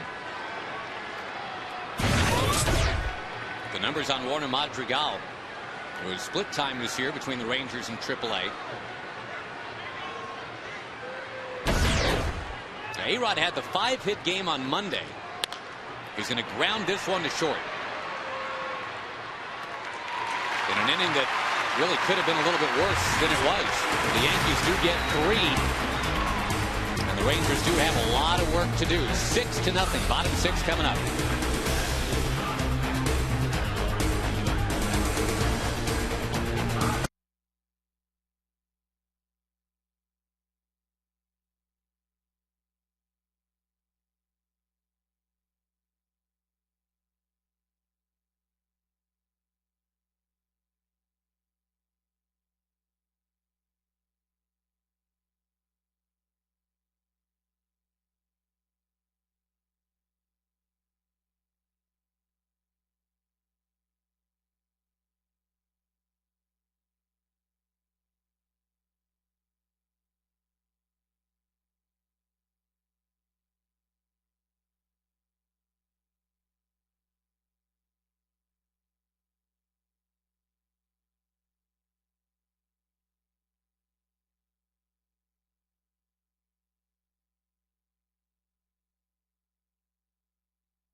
you by Sonic. The jackpot worth $400 plus tickets to a Ranger game and dinner for two at Sonic. Good luck to Tim Jones of Jacksonville. A Ranger hits a grand slam this inning. We're giving away $25,000. And you can register at any North Texas Sonic restaurant. Well, the Rangers did get a win yesterday. A feel-good win for sure. But boy, the other two ball games have not gone their way in this Yankee series. Hamilton, left field, trying to get the Rangers going. At the wall, caught by Johnny Damon.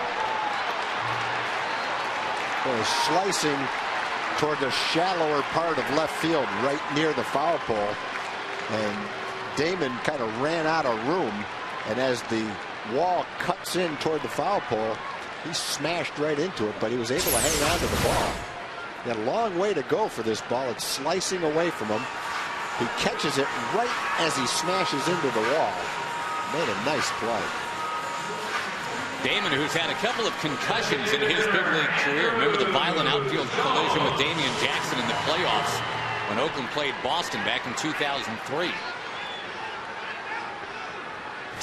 Keeps the baseball, keeps his wits about him.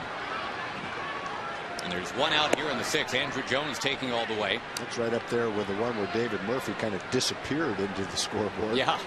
Bounced right back off it.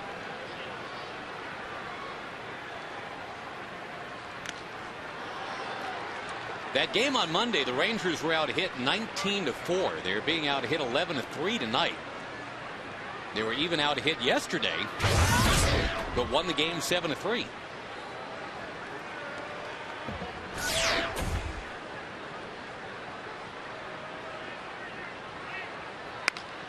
Line shot foul off the bat of Andrew Jones.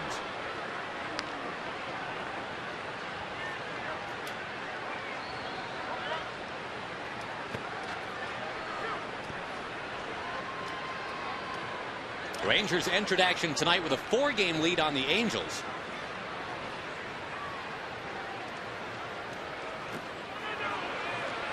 On appeal, no swing.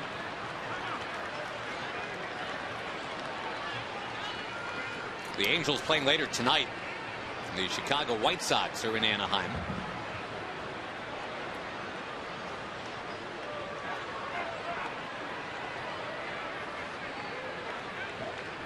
Actually, that game is already underway. No score in the first. Baltimore beat Toronto in come from behind fashion today, 12-10. That makes 9 straight losses for the Blue Jays.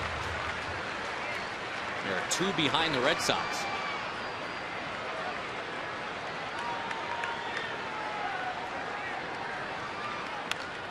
The Tigers won again. They go to 4 games up in the AL Central. They beat up on Kansas City today 8-3. The only player in the majors younger than Elvis Andrus is this guy, Rick Porcello. And he's the guy that got the win. He won 6 games already this season. Oh, the Elvis's competition for Rookie of the Year, it would appear, at least at the quarter poll here in 2009. Tampa Bay is leading Cleveland 6-5. That game's only in the third. Minnesota leads Boston 3-2.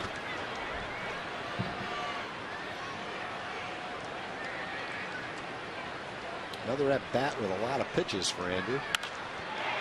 A rope foul. Well, and that's the thing. I mean, Burnett, who did throw the second most pitches in baseball last year. Yes, he's durable and all that, but he's already at 102 pitches tonight.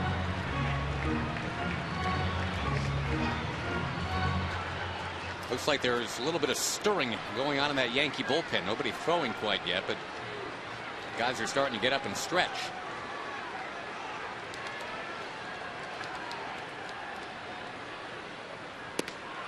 Burnett wins out.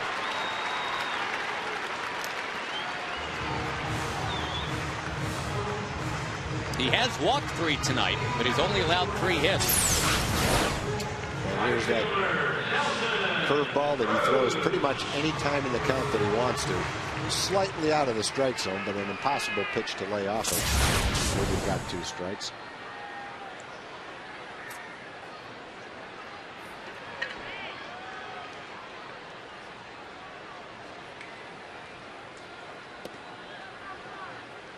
hasn't helped tonight that the Rangers have gone 0 for 7 with men on base.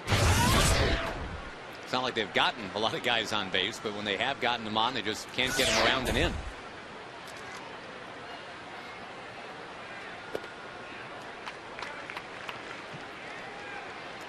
National League today, Cincinnati beat the Houston Astros 6-1. Bronson Arroyo got the win. And the Reds continue to be one of the surprise teams. They're 26-20. Only a game out. And the Astros, meantime, have lost 7 straight, including 3 to these Texas Rangers.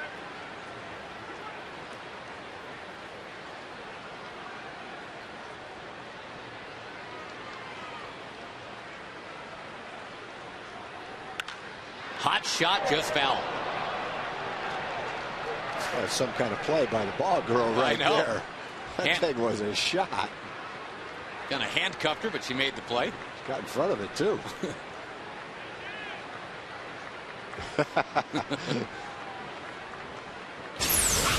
That's how she did it. And we're going to look at it again. Right in the glove. Good try. Another deep count for a Ranger. Nelson Cruz runs it here to 3-2.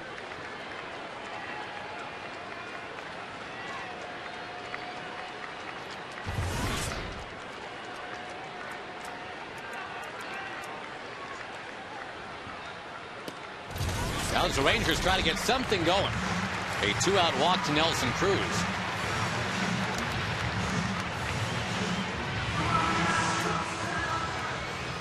Again, Burnett is a guy that not too long ago had a no-hitter back when he was a Florida Marlin.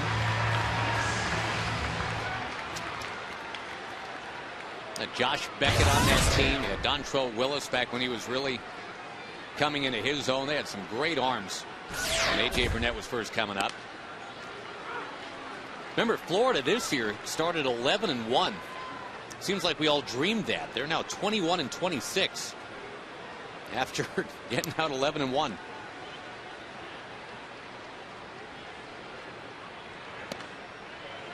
Couple of strikes to Murphy.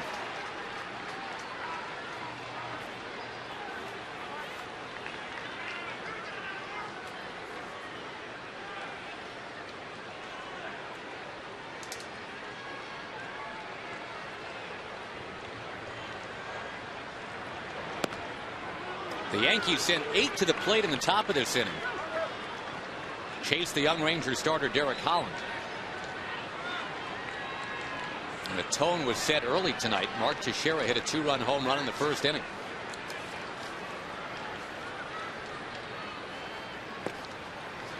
That ball getting behind Cash. It hit David Murphy. Hit him in the foot. And another chance for Chris Davis to come up now. And with one swing, get the Rangers closer. Joe Girardi is going to come out, as there's some discussion now about whether or not Murphy was hit with that ball. But Mike McClinsky, the home plate umpire, has already assigned him first base.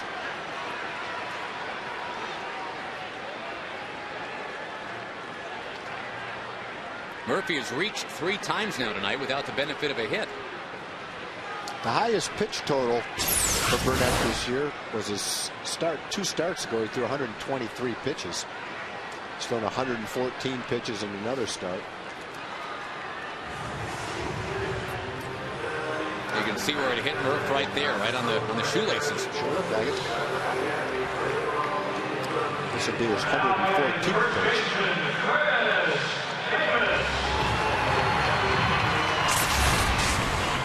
He's going to throw it to Chris Davis, who's just 3 for his last 35.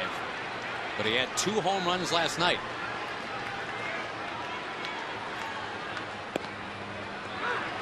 Boy, and that outside corner just must seem real wide.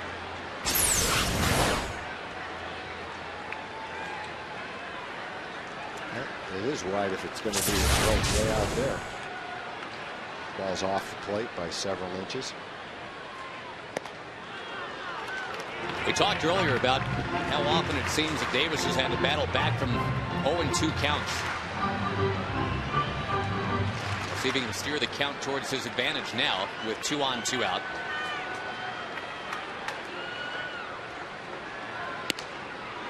Again, the outside corner. And again, Davis showing some frustration.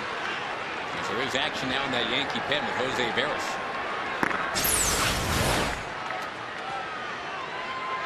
The ball's got good movement on it, and you know the movement's taking it out of the strike zone. None of those balls are strikes. Count should be 3-0.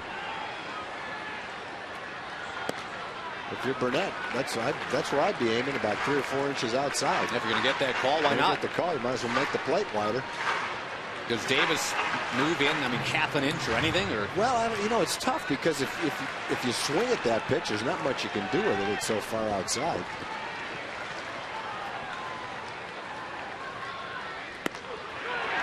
Strike 3. And the frustrations are spilling over for Chris Davis. Yankees 6, Rangers nothing.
Texas Ranger Baseball brought to you by Southwest Airlines. Low fares, no hidden fees.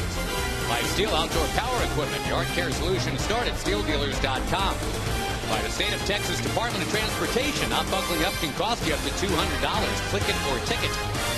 And by Whataburger. Just like you like it. Big crowd, beautiful night. And just nothing to get excited about for Ranger fans yet. 6-0 Yankees. And they have made A.J. Burnett throw close to 120 pitches tonight, but none of those pitches have led to a Ranger run. Burnett has struck out 7. 5 of those 7 have been Davis and Saltalamacchia. They are a combined 0 for 5 with the 5 punch-outs.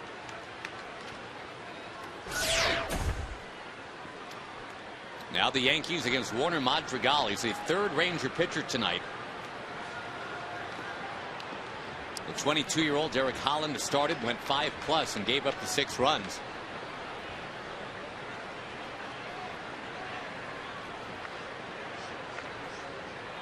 Madrigal facing Cano, the only Yankee who did not hit last inning.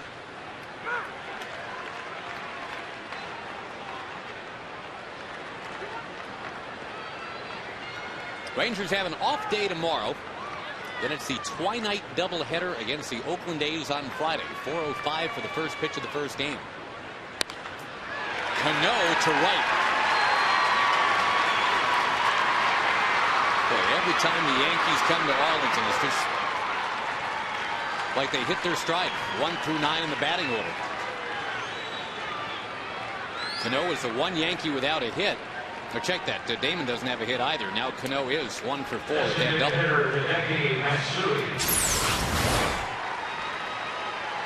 Pretty good pitch that he hits right here. It's actually down and slightly off the plate. Kind of golfs it down the line.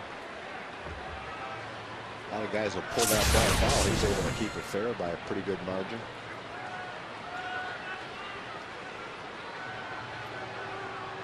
Matsui blasted a home run last inning, his 6th of the year.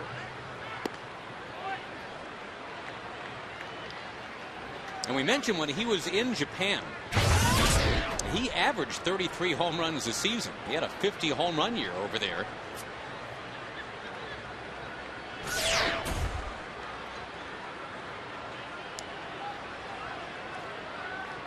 Came close to a Japanese League Triple Crown his last year before he came to play for the Yankees.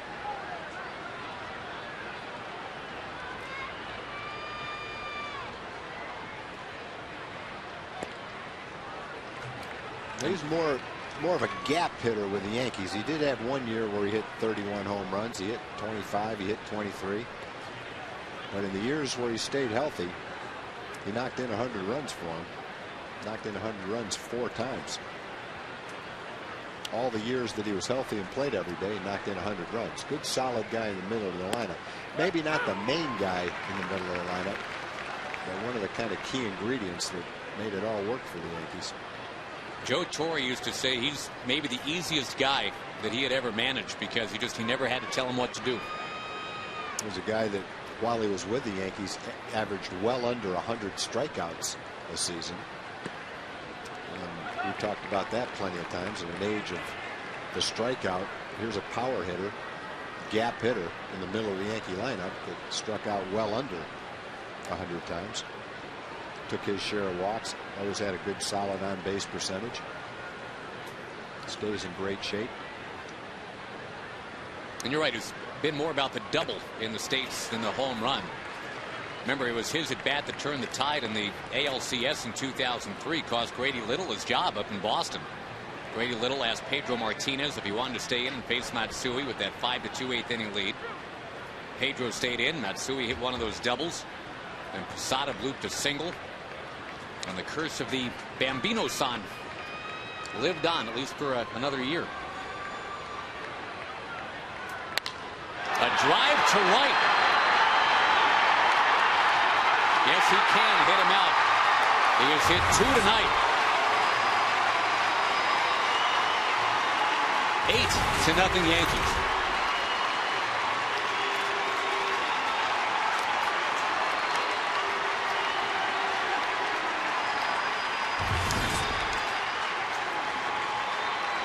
The guy that was called Godzilla back in Japan, the king of the monsters, with 2 home runs in 2 innings.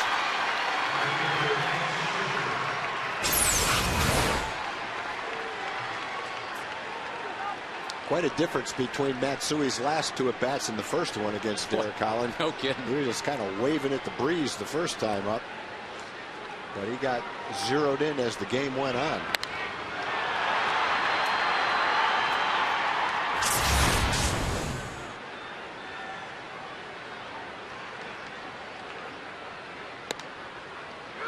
Well, let's change topics for a moment here, Tag. Let's get to an email or two.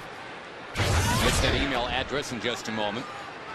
Got an email here from Ranger fan Chan Brunson. Whatever happened to Shrek? Where's Kevin Mensch? And since we're talking about Japanese baseball, that is where Shrek has gone. Yeah, I haven't seen how Kevin's doing over in Japan, but that's where he is.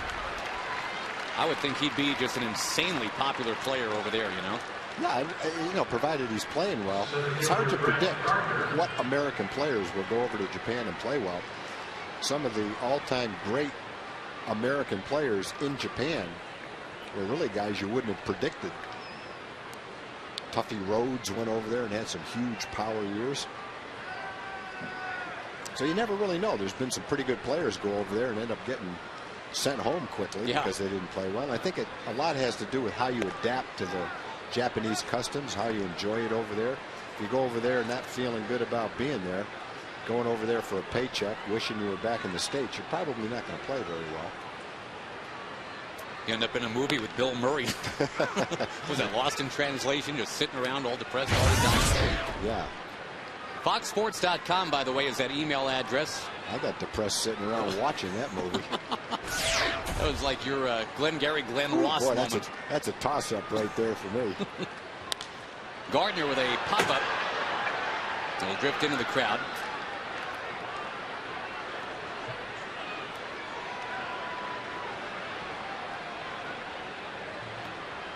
How much time have you spent in Japan? I've never been to Japan. Never been? No, I've never been to Japan. I would have if I wasn't working during the summer here and had some spare time. I would have gone to Japan to watch Bobby's team play over there, especially in the playoffs. There's a lot of, I guess, grassroots kind of groundswell to keep Bobby Valentine with that team in Japan. Yeah, that's a huge movement over there. Not a real good year for Bobby over there. He's in the last year of his contract. The general manager was insanely jealous of Bobby's popularity, which has made it pretty tough. Out number 1 in the inning, we go to Jim Knox. Okay, Josh, in honor of Derek Holland pitching tonight, one of these big-time Ranger fans hung the Holland flag. Whose idea was this? It was And your name? My name is Adam Steller, and I'm from Fort Worth. Okay, Adam, did you think long and hard about this? I don't think long and hard about much, so no, but yeah, it was just kind of an idea that me and Kevin had. We try and do something like this for pretty much every game, so we've got a few more things up our sleeves in the next few weeks. All right, long-time season ticket holders, and so this is gonna. Have you gotten any interesting looks from anybody else? Just some inquisitive ones. I don't think very many people got it. I think they thought some French guys were sitting out here, so it was pretty confusing for most people. But yeah, we just wanted to come out today, support the Dutch oven, and you know, unfortunately, we really couldn't do much, but there's good news. There's good news because of your unique invention right here. Because what you did, I invented the flag. No. Because of what you did, we're going to present you with Progressive Fan of the Game. There you go. A hat, a shirt, nice going, very nice. Okay, the Highland flag out here in Lower Home Run. Where does one go to acquire the flag from the Netherlands? It's pretty impressive. Ground out from Kevin Cash. And the final out here in the top of the 7th inning. Well, Dutch Holland was done after 5 tonight. The bullpen has given up some runs too. We're at the stretch. 8-0.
AT&T, the nation's fastest 3G network.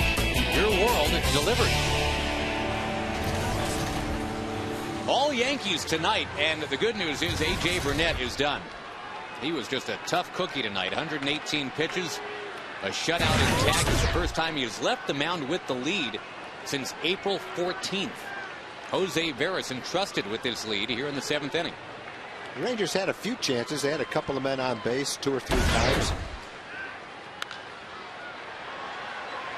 But Burnett had the good fastball But I think it was his curveball tonight when he was in trouble. Sometimes behind in the count, he used it. Used it 3 balls and 2 strikes.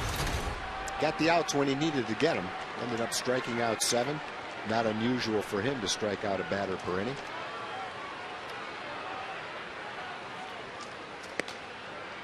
Came into the game with an ERA at 5.28. He's over 6 in his last 7 starts. But it's 0 tonight.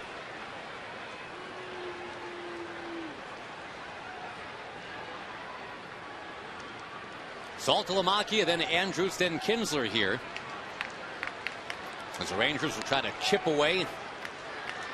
Maybe draw some inspiration from that big comeback of just a couple days ago that Cleveland put on at home. They were down 10-0 late. Came back and won 11-10.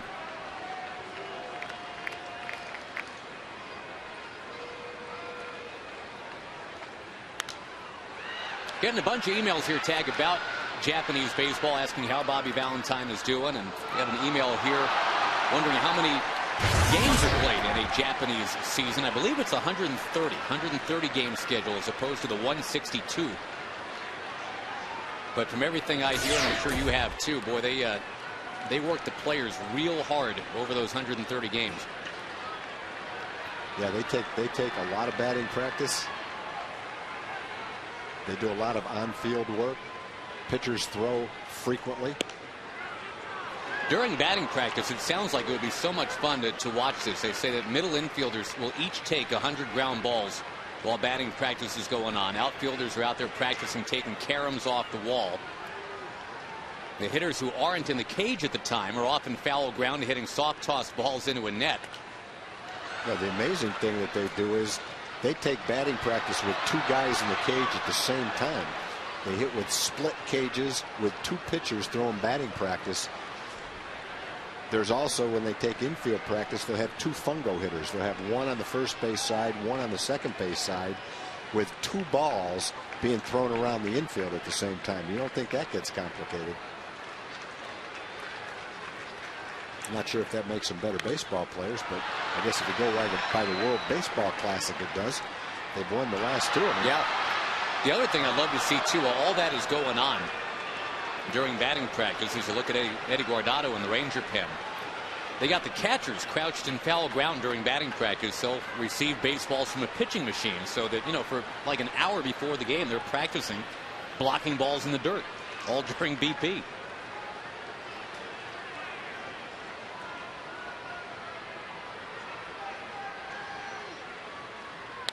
Saltalamacchia, long at bat, he wins out as he takes it to the gap in right center. He's on his way to second base, head first with a double.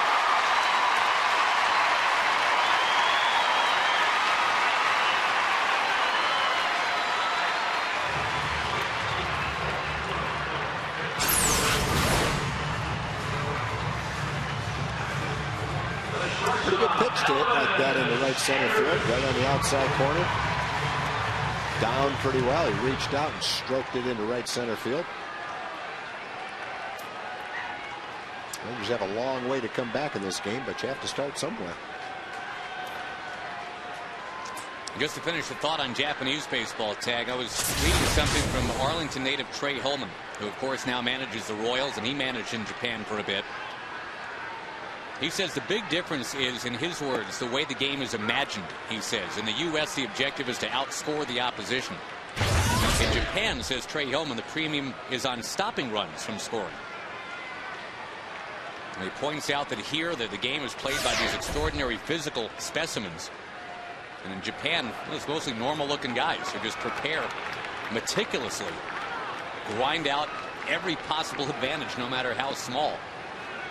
And Trey Holman says if you could combine Japanese methods with the strength and skill of American players, Trey Holman says you would have the perfect ball player.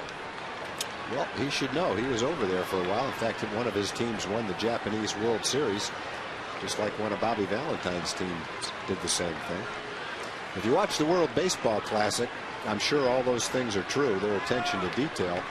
But the bottom line was their pitchers definitely held down the hitters from all the different countries of the world that play baseball. They had outstanding pitching. They have exported a home run hitter tonight. Hideki Matsui has hit a pair. Part of that 8-0 Yankee lead.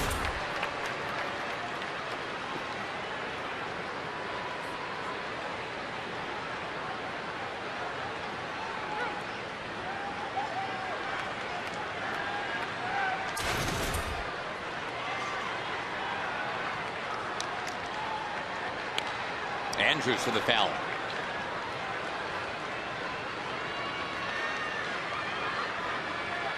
And the Rangers have seen in this game tag about 130 pitches. That's a lot of pitches to see through 6+ innings and not have a run.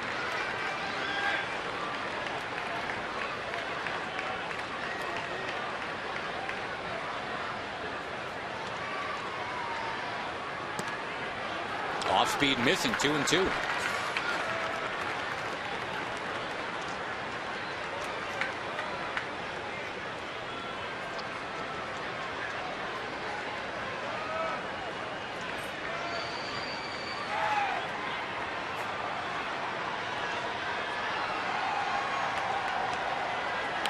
Rangers looking for their first hit tonight with a runner on base. Maybe their two best scoring opportunities, the 4th inning and the 6th inning, when they had 2 on 2 out. But Chris Davis struck out in both the 4th and the 6th. Remember last night, Chris had a couple of home runs.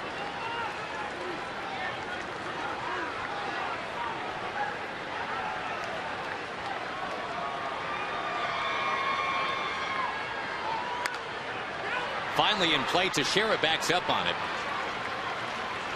That's 15 pitches to get through 2 batters for Jose Veras. So Kinsler will come up, runner at third base.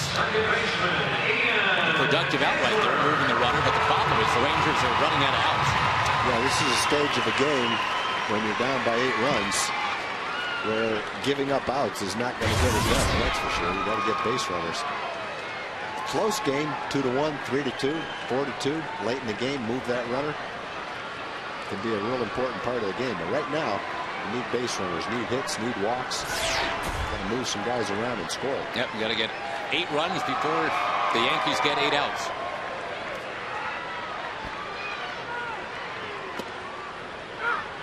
Off speed, a strike to Kinsler.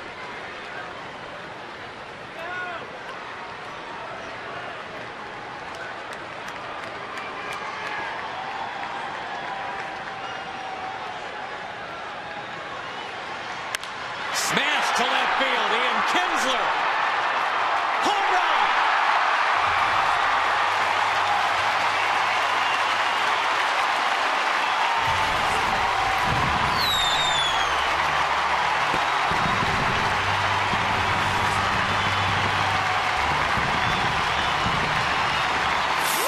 Finally some fireworks. Finally something for the big crowd to shout about. Kinsler now leads the Rangers with 13 home runs. That's kind of what you hope to accomplish, and that's get a frontline pitcher like A.J. Burnett out of the game fairly early so that you can get into the bullpen. The problem was the Rangers had already given up 8 runs. But this is what you would hope you would be able to do, is get to the bullpen after the starter leaves with 3 innings to go. And once you get to the 9th inning, it's a little different story with Mariano Rivera. But with Bruni out, you think that if you can get into the bullpen, at least you've got a better chance than you would against the frontline starter like A.J. Burnett.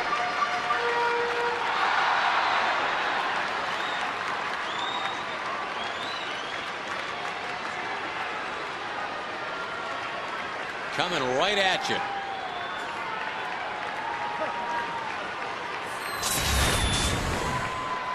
"13 homers from the leadoff man."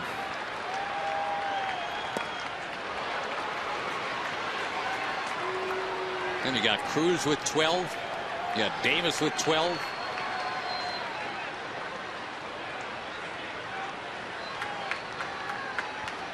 Michael Young already with 7.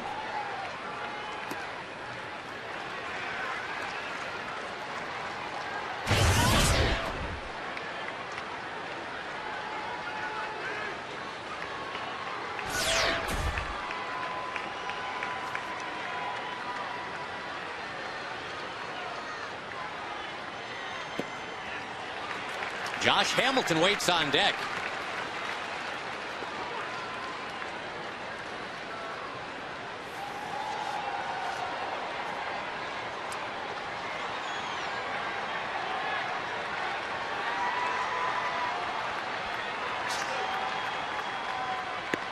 Inside to Michael Young. The Bears coming into the game had walked 13 batters in 19 innings. Control had been an issue for them.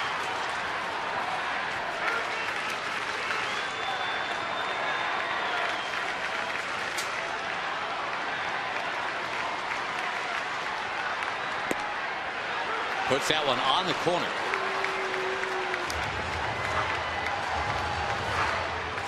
By the way, the Angels scoreless with the White Sox tonight in the third. Rangers with a 4-game lead on those Angels coming in tonight.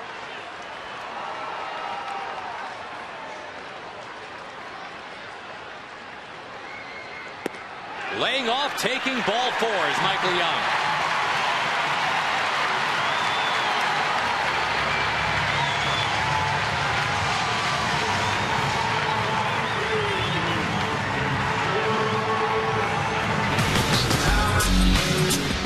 Josh Hamilton.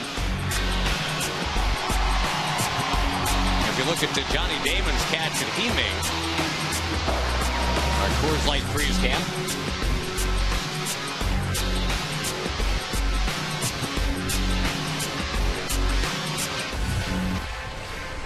Last inning to take one away from Josh.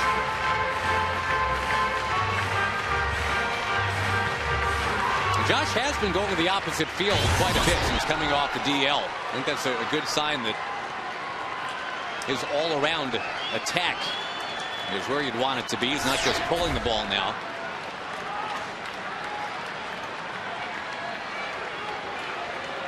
Not that Ranger fans would be against him pulling one to say the upper tank right now. Remember, he hit one 460 earlier in this month of May. Here comes Joe Girardi. Nick was just buying time out there for the lefty to get ready. That Bears should have thrown that pitch to the plate. Might have got a double play. Instead, he threw it to first base, and now he's out of the game.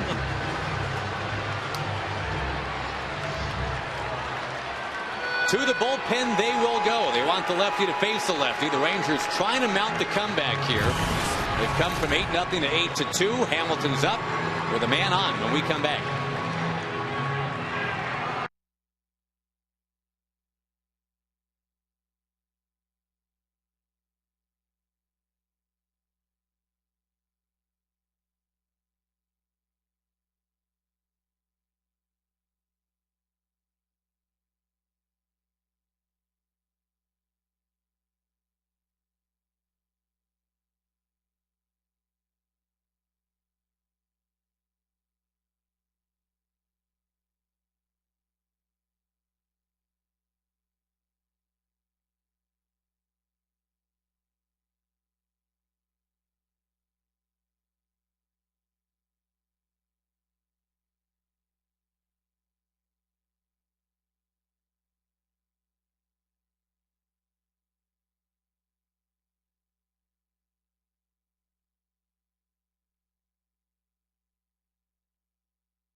Fantastic Fireworks Friday. You can get $10 tickets and $5 parking. See the Rangers and A's twilight doubleheader this coming Friday night. Enter Fireworks as a coupon code at TexasRangers.com. So Joe Girardi goes and gets the righty, not the lefty. No Tony La Russa he. He will simply say, well, you got Jones and Cruz coming up after Josh Hamilton, so why not? We'll go get the righty right now. David Robertson out of the University of Alabama. We saw him for just a bit last night. He was asked to face Josh Hamilton with a runner on, 1 down, bottom 7, 8-2.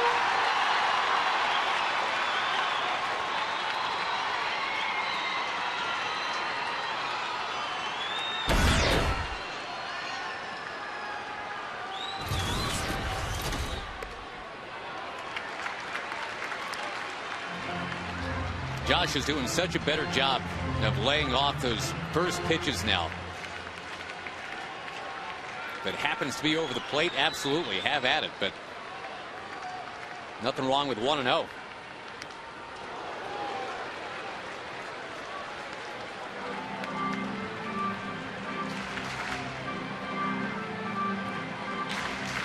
The Yankees led 2-0 tonight before the Rangers even batted. A Mark Teixeira home run. They added 1 in the second on a Jeter double. Then scored 3 in the 6th and 2 in the 7th.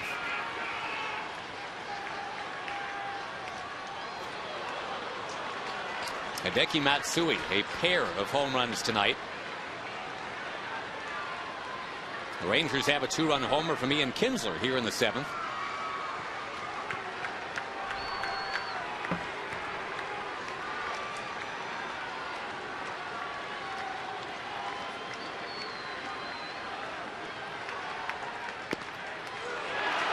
Called on that outside corner, which has been pretty wide tonight.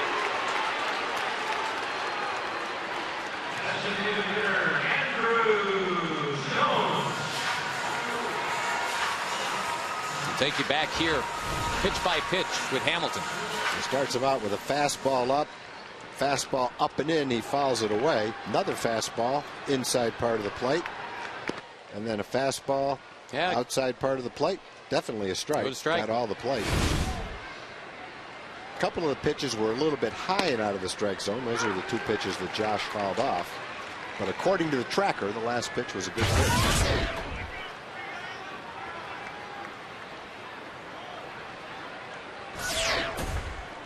Andrew Jones, the batter, has got a double tonight. You know, all the talk about Manny Ramirez with the Dodgers this year, of course. And, you know, if Andrew had been for the Dodgers what they thought he would have been last year, probably no trade of Manny Ramirez out there to L.A.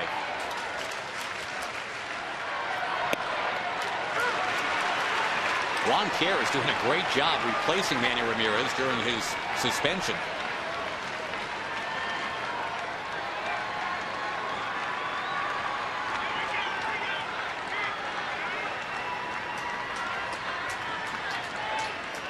People are still buying more Manny jerseys, though, I think, than Juan Pierre jerseys out there. Jones to left. And the Rangers turned away. Kinsler hit the home run to get him on the board. It is now 8-2. And, folks, history's biggest hit is back. Here is a sneak peek coming up right now of Ice Road Truckers.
Established pretty early tonight that indeed they're a hot ball club. Hideki Matsui has a couple of home runs. A.J. Burnett, yeah, the Rangers made him throw 118 pitches, but it was a shutout through 6. Now Eddie Guardado is summoned, and the always demonstrative, always entertaining veteran left-hander has to face Jeter and Damon and Mark Teixeira here in the 8th inning.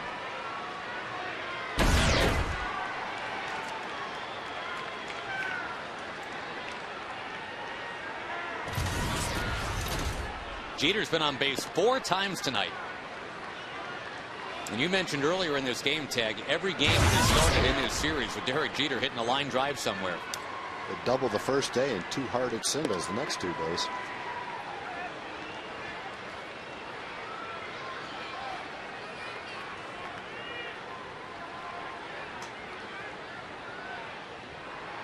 Weird to see Derek Jeter as a spectator last year in the postseason. He became an everyday big league player in 1996, and every year, 96 through 08, he was there in October playing ball.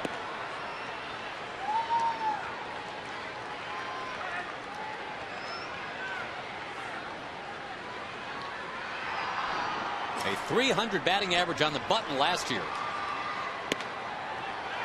Now he's on base for a 5th time tonight.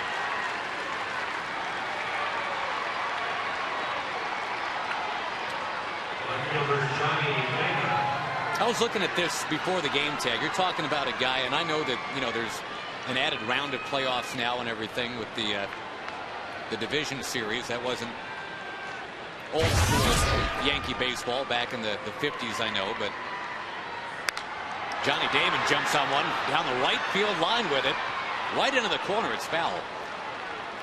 But anyway, Derek Jeter, for his career, has played in 123 postseason games. He's got about 500 at bats just in the playoffs.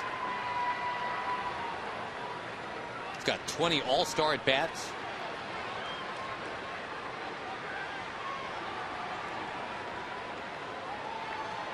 As we talked about earlier, pretty soon he's going to have the most hits ever by a New York Yankee.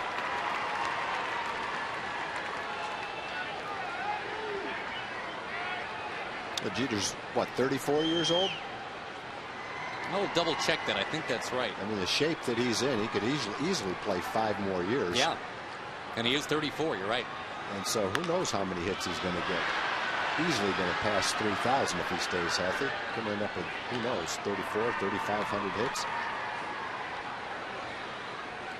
Now, we've talked about how on a team where they obviously get a lot of attention top to bottom, this is a guy that just manages to keep his nose clean, says all the right things, and it's more about how he acts, I guess, than what he says.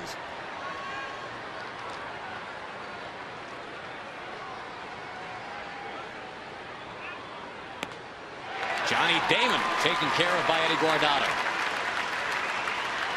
Now Mark Teixeira to the plate. First baseman Mark Teixeira. And obviously Texas trying to get some postseason love himself.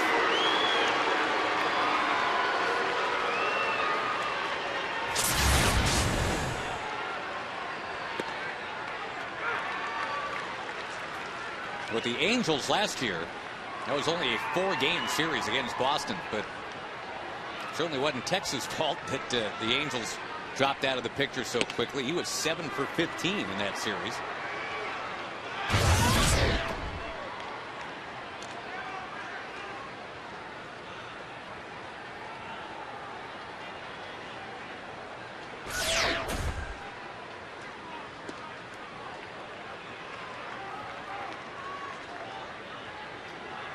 The 8th inning pitch tracker brought to you by Amica Insurance. It's not just how you're covered, it's how you're treated.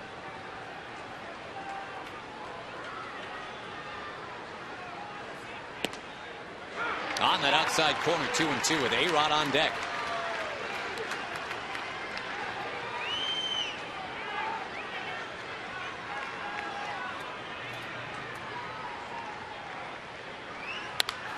A drive towards right.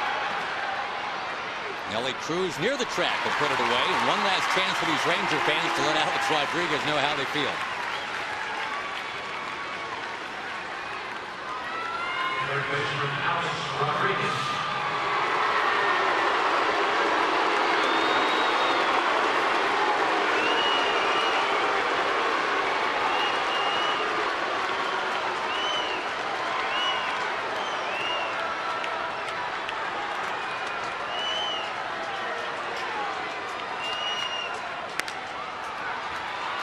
Down the right field line and foul.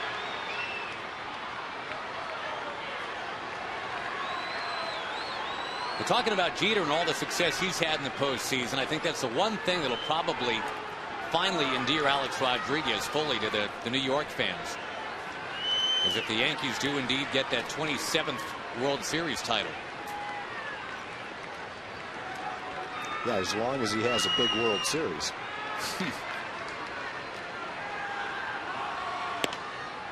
He was the 05 MVP. Hit 48 home runs, drove in 130. But what is retained about that season is that he came up short in the playoffs. In fact, he was dropped to 8th in the batting order in the playoffs against the Tigers that year.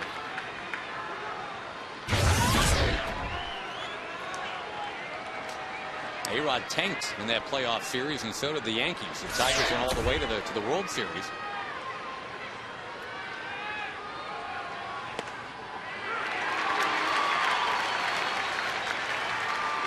Two balls, two strikes. Eddie's starting to get in a pretty good groove. Left-hand hitters have had a lot more success against Eddie this year than right-hand hitters have. But after a slow start, slowly but surely, Eddie's regaining his form.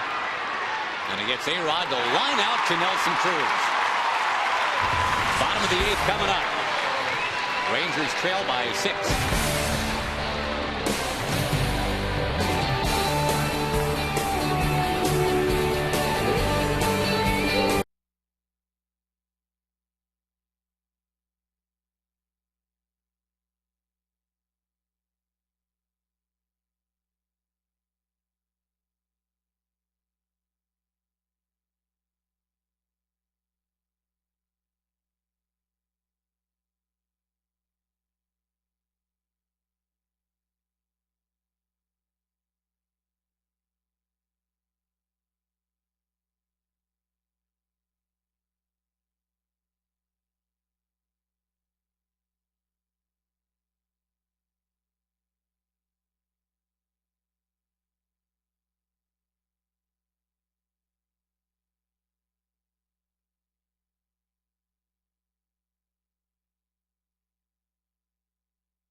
Happy to not have A.J. Burnett on the mound anymore tonight. He was very good for 6 innings. The Rangers got to the bullpen just a skosh in the 7th.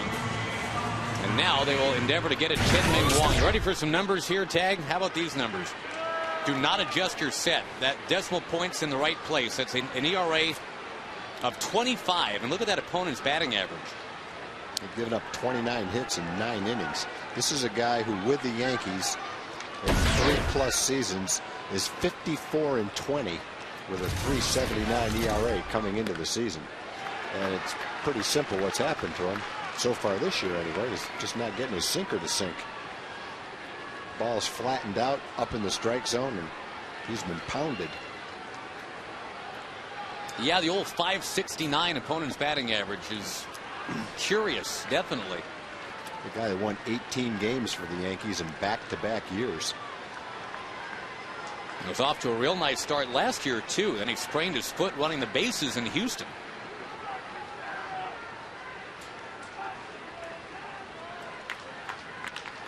Nelly Cruz at the plate. He was just trotting around the bases in Houston. Had a huge series.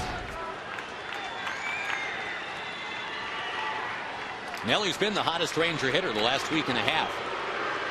And they pitched carefully to him tonight. He's walked twice.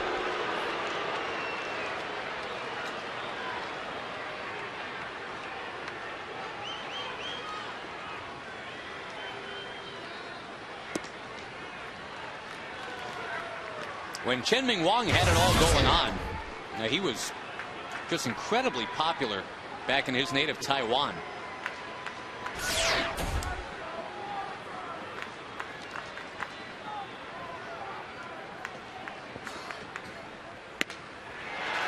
Well, he is on his way to coming back to what he was. He strikes out a real hot hitter.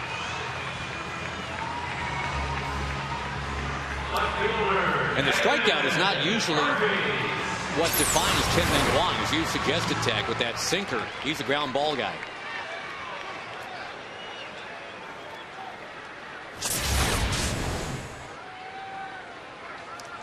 Facing a home run happy team, these Texas Rangers. Got the most in baseball.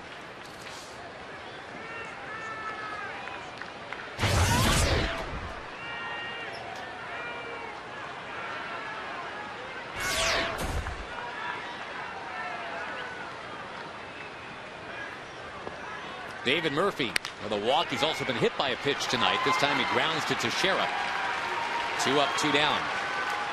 Rangers live after the game. Don't forget, Dana Larson standing by. Well, Josh and Tom, after the game, we'll hear from General Manager John Daniels on Matt Harrison's injury, the timetable for his return, and the options to replace him in the meantime. Also, the first round of All-Star balloting is out. The Rangers well represented, so join me and Mark McLemore right after the game for all that and much more, guys. All right, thanks, Dan. Got a nice crowd behind you there. 38,409. The announced attendance here in Arlington tonight.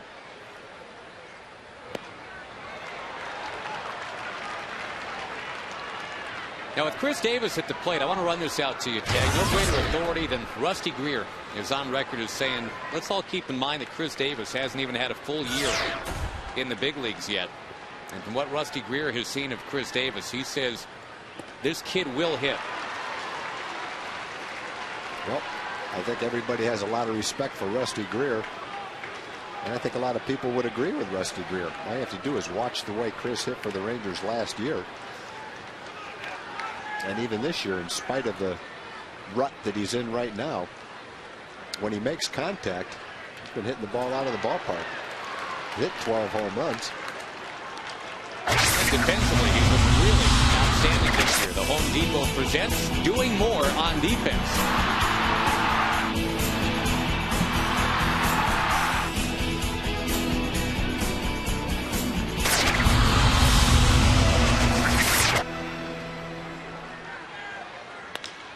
Left field.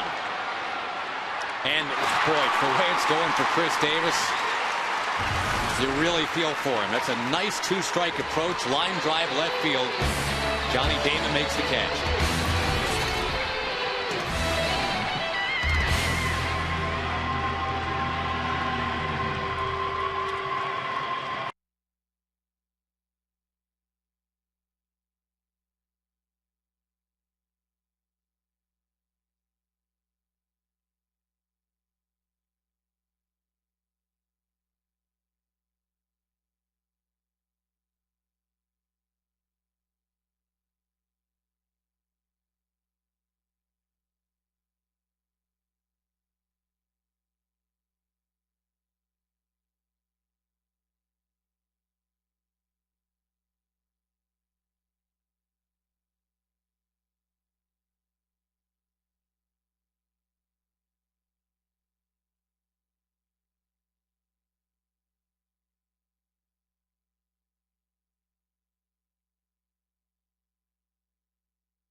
Tonight, the White Sox have them 1-0 in the 5th. Currently, as we check the Jack in the Box standings, the Rangers enjoying a 4-game lead on those Angels. 6.5 on Seattle, 8.5 on Oakland, and the A's come to town Friday. They will play a double dip against the Rangers. You get to see 18 innings for the price of 9. Actually, the hope is you would see 17 innings, 8.5 plus 8.5. Chris Benson takes over on the mound, and Robinson Cano greets him with a foul ball. Derek Holland has started for the Rangers tonight, his second big league start. They gave up 6 runs and 5+. Here is the one-time #1 pick in the nation. And it gets Cano to hit another foul.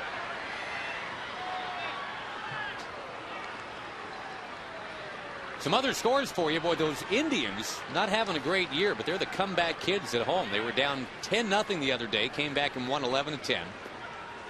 Tonight they spotted Tampa Bay 5 in the top of the first. They came right back with 5 at the bottom of the second. And the Indians now lead 8-7 after 4.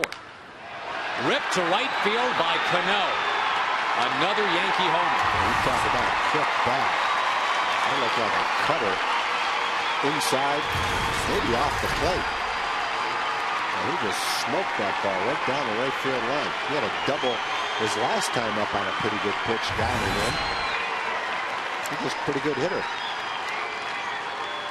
Hitting about 320. As brutal as last year was for Cano, he has had some kind of bounce back here in 09. Here's pitch number 3. It's 3 inches off the plate. That's not that easy a pitch to hit that solidly and keep fair right down the right field line. He did the same thing as last time up for a double. He had 14 home runs all of last year. He's already got 9 in 09. Now Matsui, who's got 2 home runs tonight.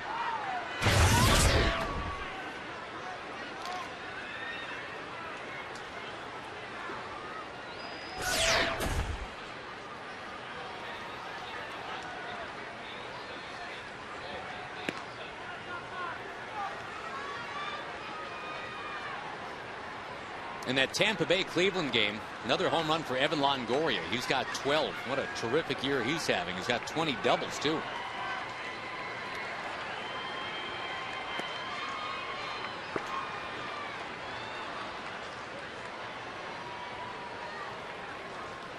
For Matsui, a night that did not start well for him. He struck out rather feebly in the first inning and grounded out in the 4th.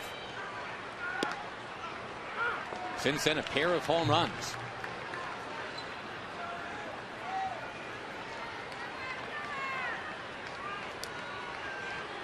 I know he's never had a 3 home run game in the big leagues.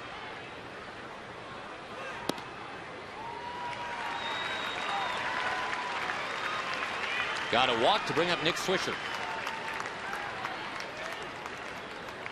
Looks like we'll get a pinch run or 2 from Matsui. Looks like Baroa. It's kind of an old school Rangers-Yankees game tonight. One of those 3.5-hour deals. Both these teams have been playing speedier baseball for the most part in 09. Rangers have shaved about 12 minutes per game off of their average from a year ago. That's all the pitching and the defense. Pitching working quickly.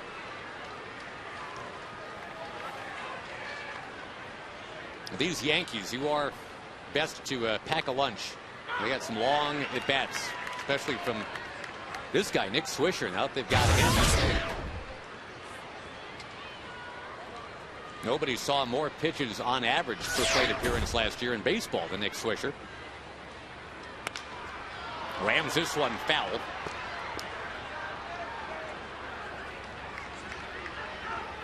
Twins lead the Red Sox tonight 4-2.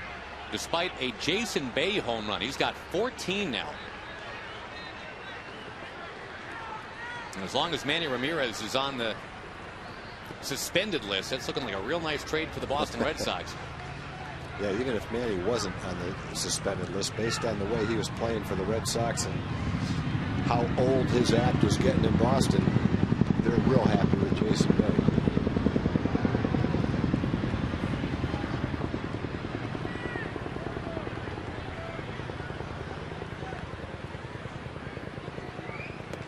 that the lowest flying helicopter we've had here in a while? I wonder what it was doing. I don't know. Well, flying, but it's like we were on the set of MASH there for a minute.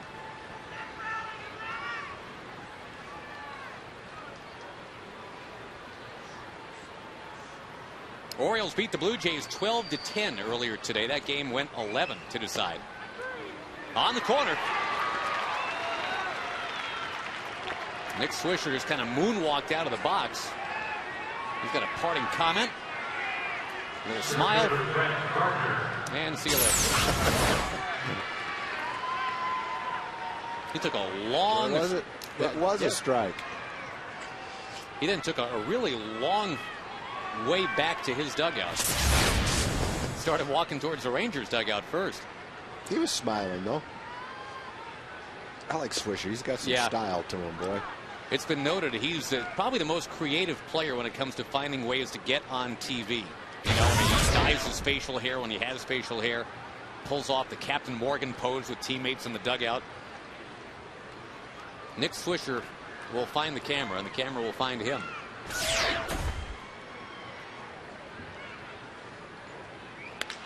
Gardner, who's had a heck of a series here in Arlington, another base hit.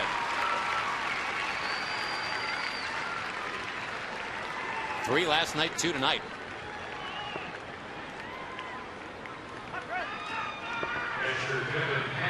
A couple other scores for you. The Tigers over the Royals 8-3 this afternoon. That was the rookie Rick Porcello getting the win. Miguel Cabrera having another nice year. He's hit his 10th home run in that game.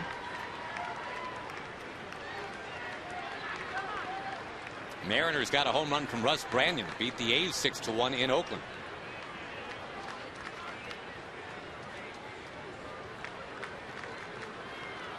And again, that's the next charge for the Rangers, is to take on those Oakland A's. They'll play 4 games over 3 days this weekend.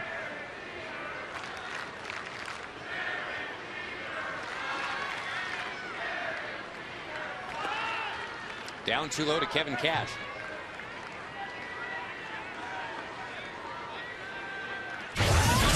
Over in the National League, maybe the hottest team going, would you believe, the San Diego Padres. Another home run for former Ranger Adrian Gonzalez. He leads the majors now with 18.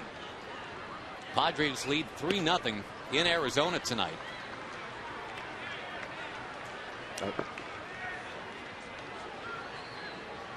Got a lot of former Ranger first basemen with a lot of home runs. Even current Ranger first basemen have a lot of home runs. Chris Davis has 12.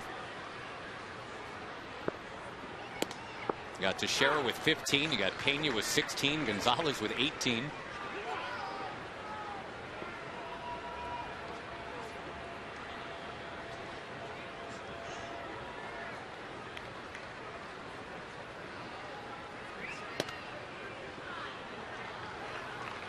Cardinals beat the Brewers 3-2.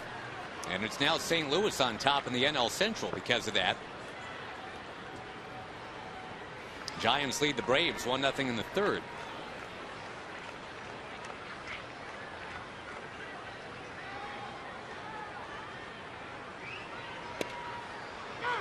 Late in there for a strike, 3-2.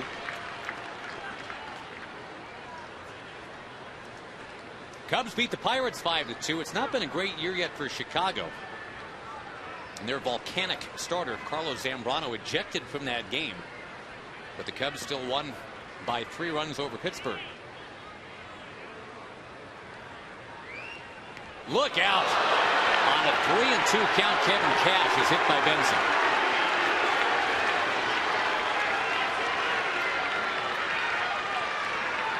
And Derek Jeter to the plate.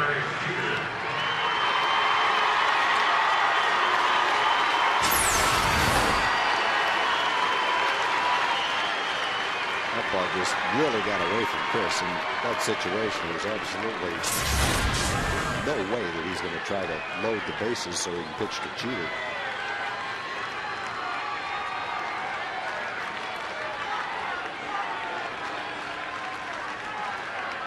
Well, obviously a tough night all the way around for the Rangers. Just trying to find a way to get Jeter out. He's been on base 5 times already. 3 hits and 2 walks.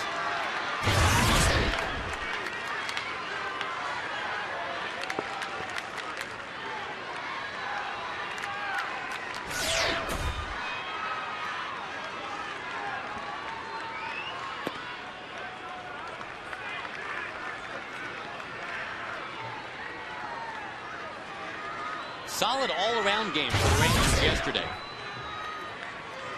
And a big crowd here to watch it. Another big crowd tonight, but not nearly as solid with the actual ball playing tonight. Strike 2 to number 2.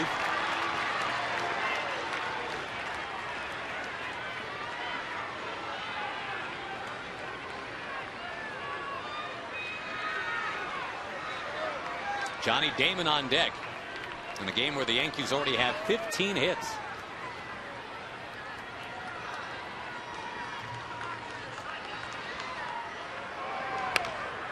Lined into the crowd. Yankees hit the road. They go to Cleveland for an off day tomorrow.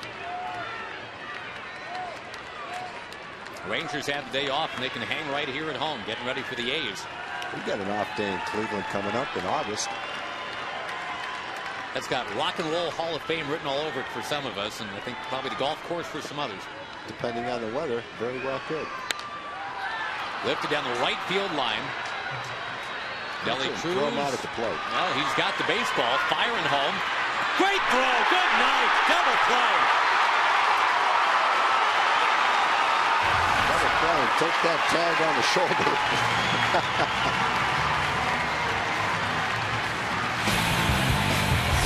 Precious and few the things to cheer about tonight for the hometown fans, but that's a great throw by Nelly Cruz. Bottom of the ninth coming up. Not much of a contest right there.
Texas Ranger Baseball brought to you by Southwest Airlines. Low fares, no hidden fees. By Romano's Macaroni Grill. By Progressive. For a money-saving car insurance quote, call 1-800-PROGRESSIVE. And by your Texas Ford dealers. Check out the all-new F-150 and drive one. Ford is the best in Texas.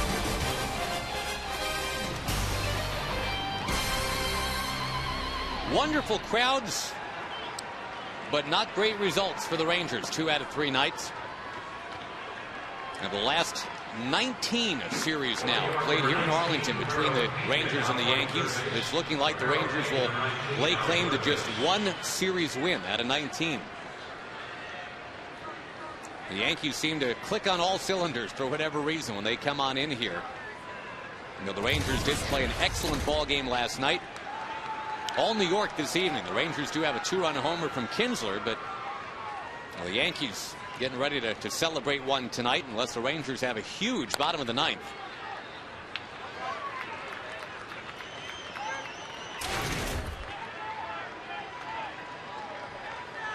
Chin-Ming Wong continues on the mound. He's just trying to get his ERA a little better. It's been a tough year for him. It's included time on the DL and a lost spot in the rotation.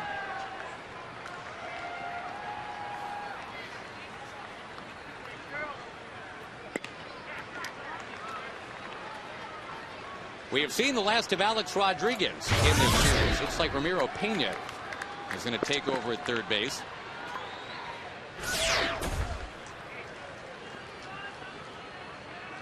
A-Rod had that 5-for-5 game Monday. And the Rangers started getting it right with Alex Rodriguez a little bit more as the series went on. But the guy they've really had trouble with is Derek Jeter. He's been on base 5 times tonight. Salty grounds out. You look at Teixeira, he had a 2-run home run tonight. Matsui had a pair of home runs tonight. Cano hit a home run tonight. The good news is the Rangers will still be at least 3 games up in the West, hoping for 4. The Rangers will still have, depending on what the Red Sox do tonight, and that one's gone final. The Red Sox have lost. So the Rangers will still have the best record in the American League at the end of tonight. Pretty even league so far. No team with a spectacular record. A lot of teams within striking distances. I guess you'd expect that after less than 50 games. Yeah, the Rangers were the only AL team playing 600 ball coming into tonight. Now they'll be at about 590. In the National League, there's only one team playing 600 ball, and they're actually playing 700 ball. That's the Dodgers. White Sox still ahead 1-0 in that game. Boy, since the White Sox got pounded by the Twins Right. 20-1, they've started to pitch pretty well. All it took was losing by 19. There's only one team in baseball that is just embarrassingly bad right now. That's Washington. They're playing .289 ball at 13-32.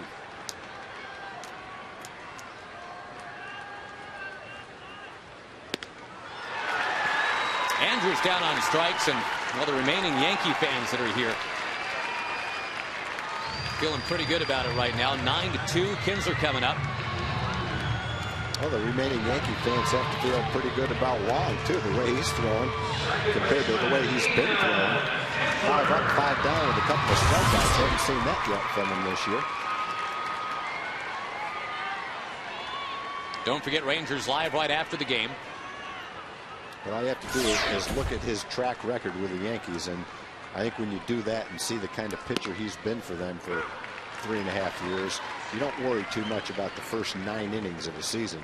Hasn't gone well for him, to say the least, but based on what he's done for a long time, I feel pretty good about his chances of coming back and being the same type of pitcher he's always been for him. Well, he's zipping in strikes right now. Rangers will seek revenge in the Bronx next week, out on the road.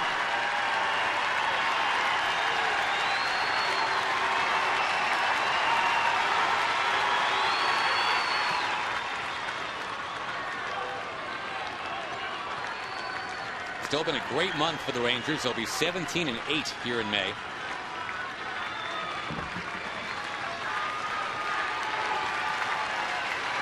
But it just wasn't happening tonight, really, right from the start.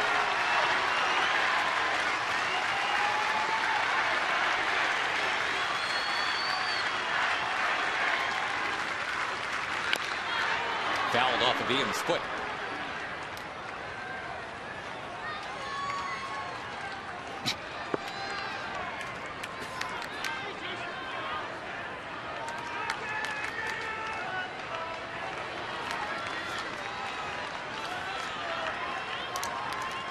Again, the crowd announced initially tonight at 38,400 plus. And weather-wise, it was just perfect tonight.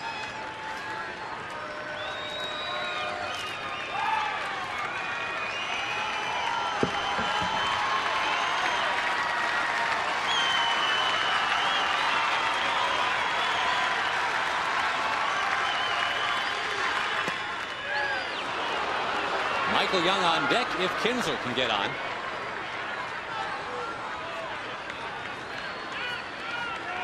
Kinsler hitting home run number 13 in the 7th.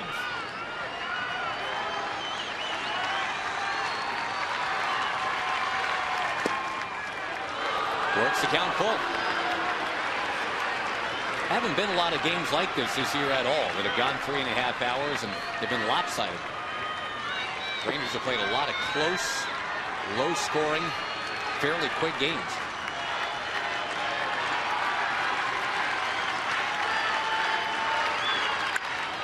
Nails foul in the crowd.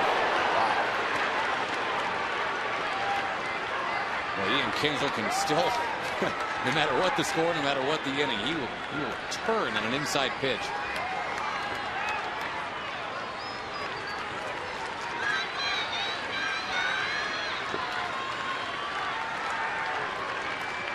Long at bat towards the end of a long night.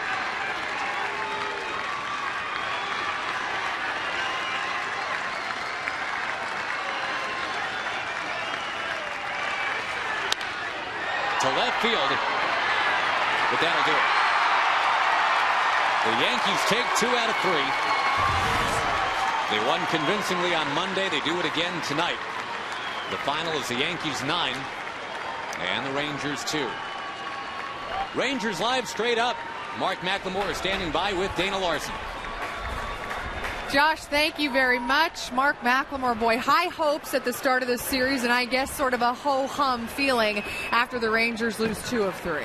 It is. Derek Holland came out and he, got in trouble early on, but then he seemed to settle down, and then the Yankees were able to blow things wide open in the 6th inning on him. Much more on the rookie starter tonight. Much more as we go inside the Rangers clubhouse, get their reaction. We'll hear from Ron Washington. Stay with us. We've got Rangers Live, the post-game edition, coming up right after this.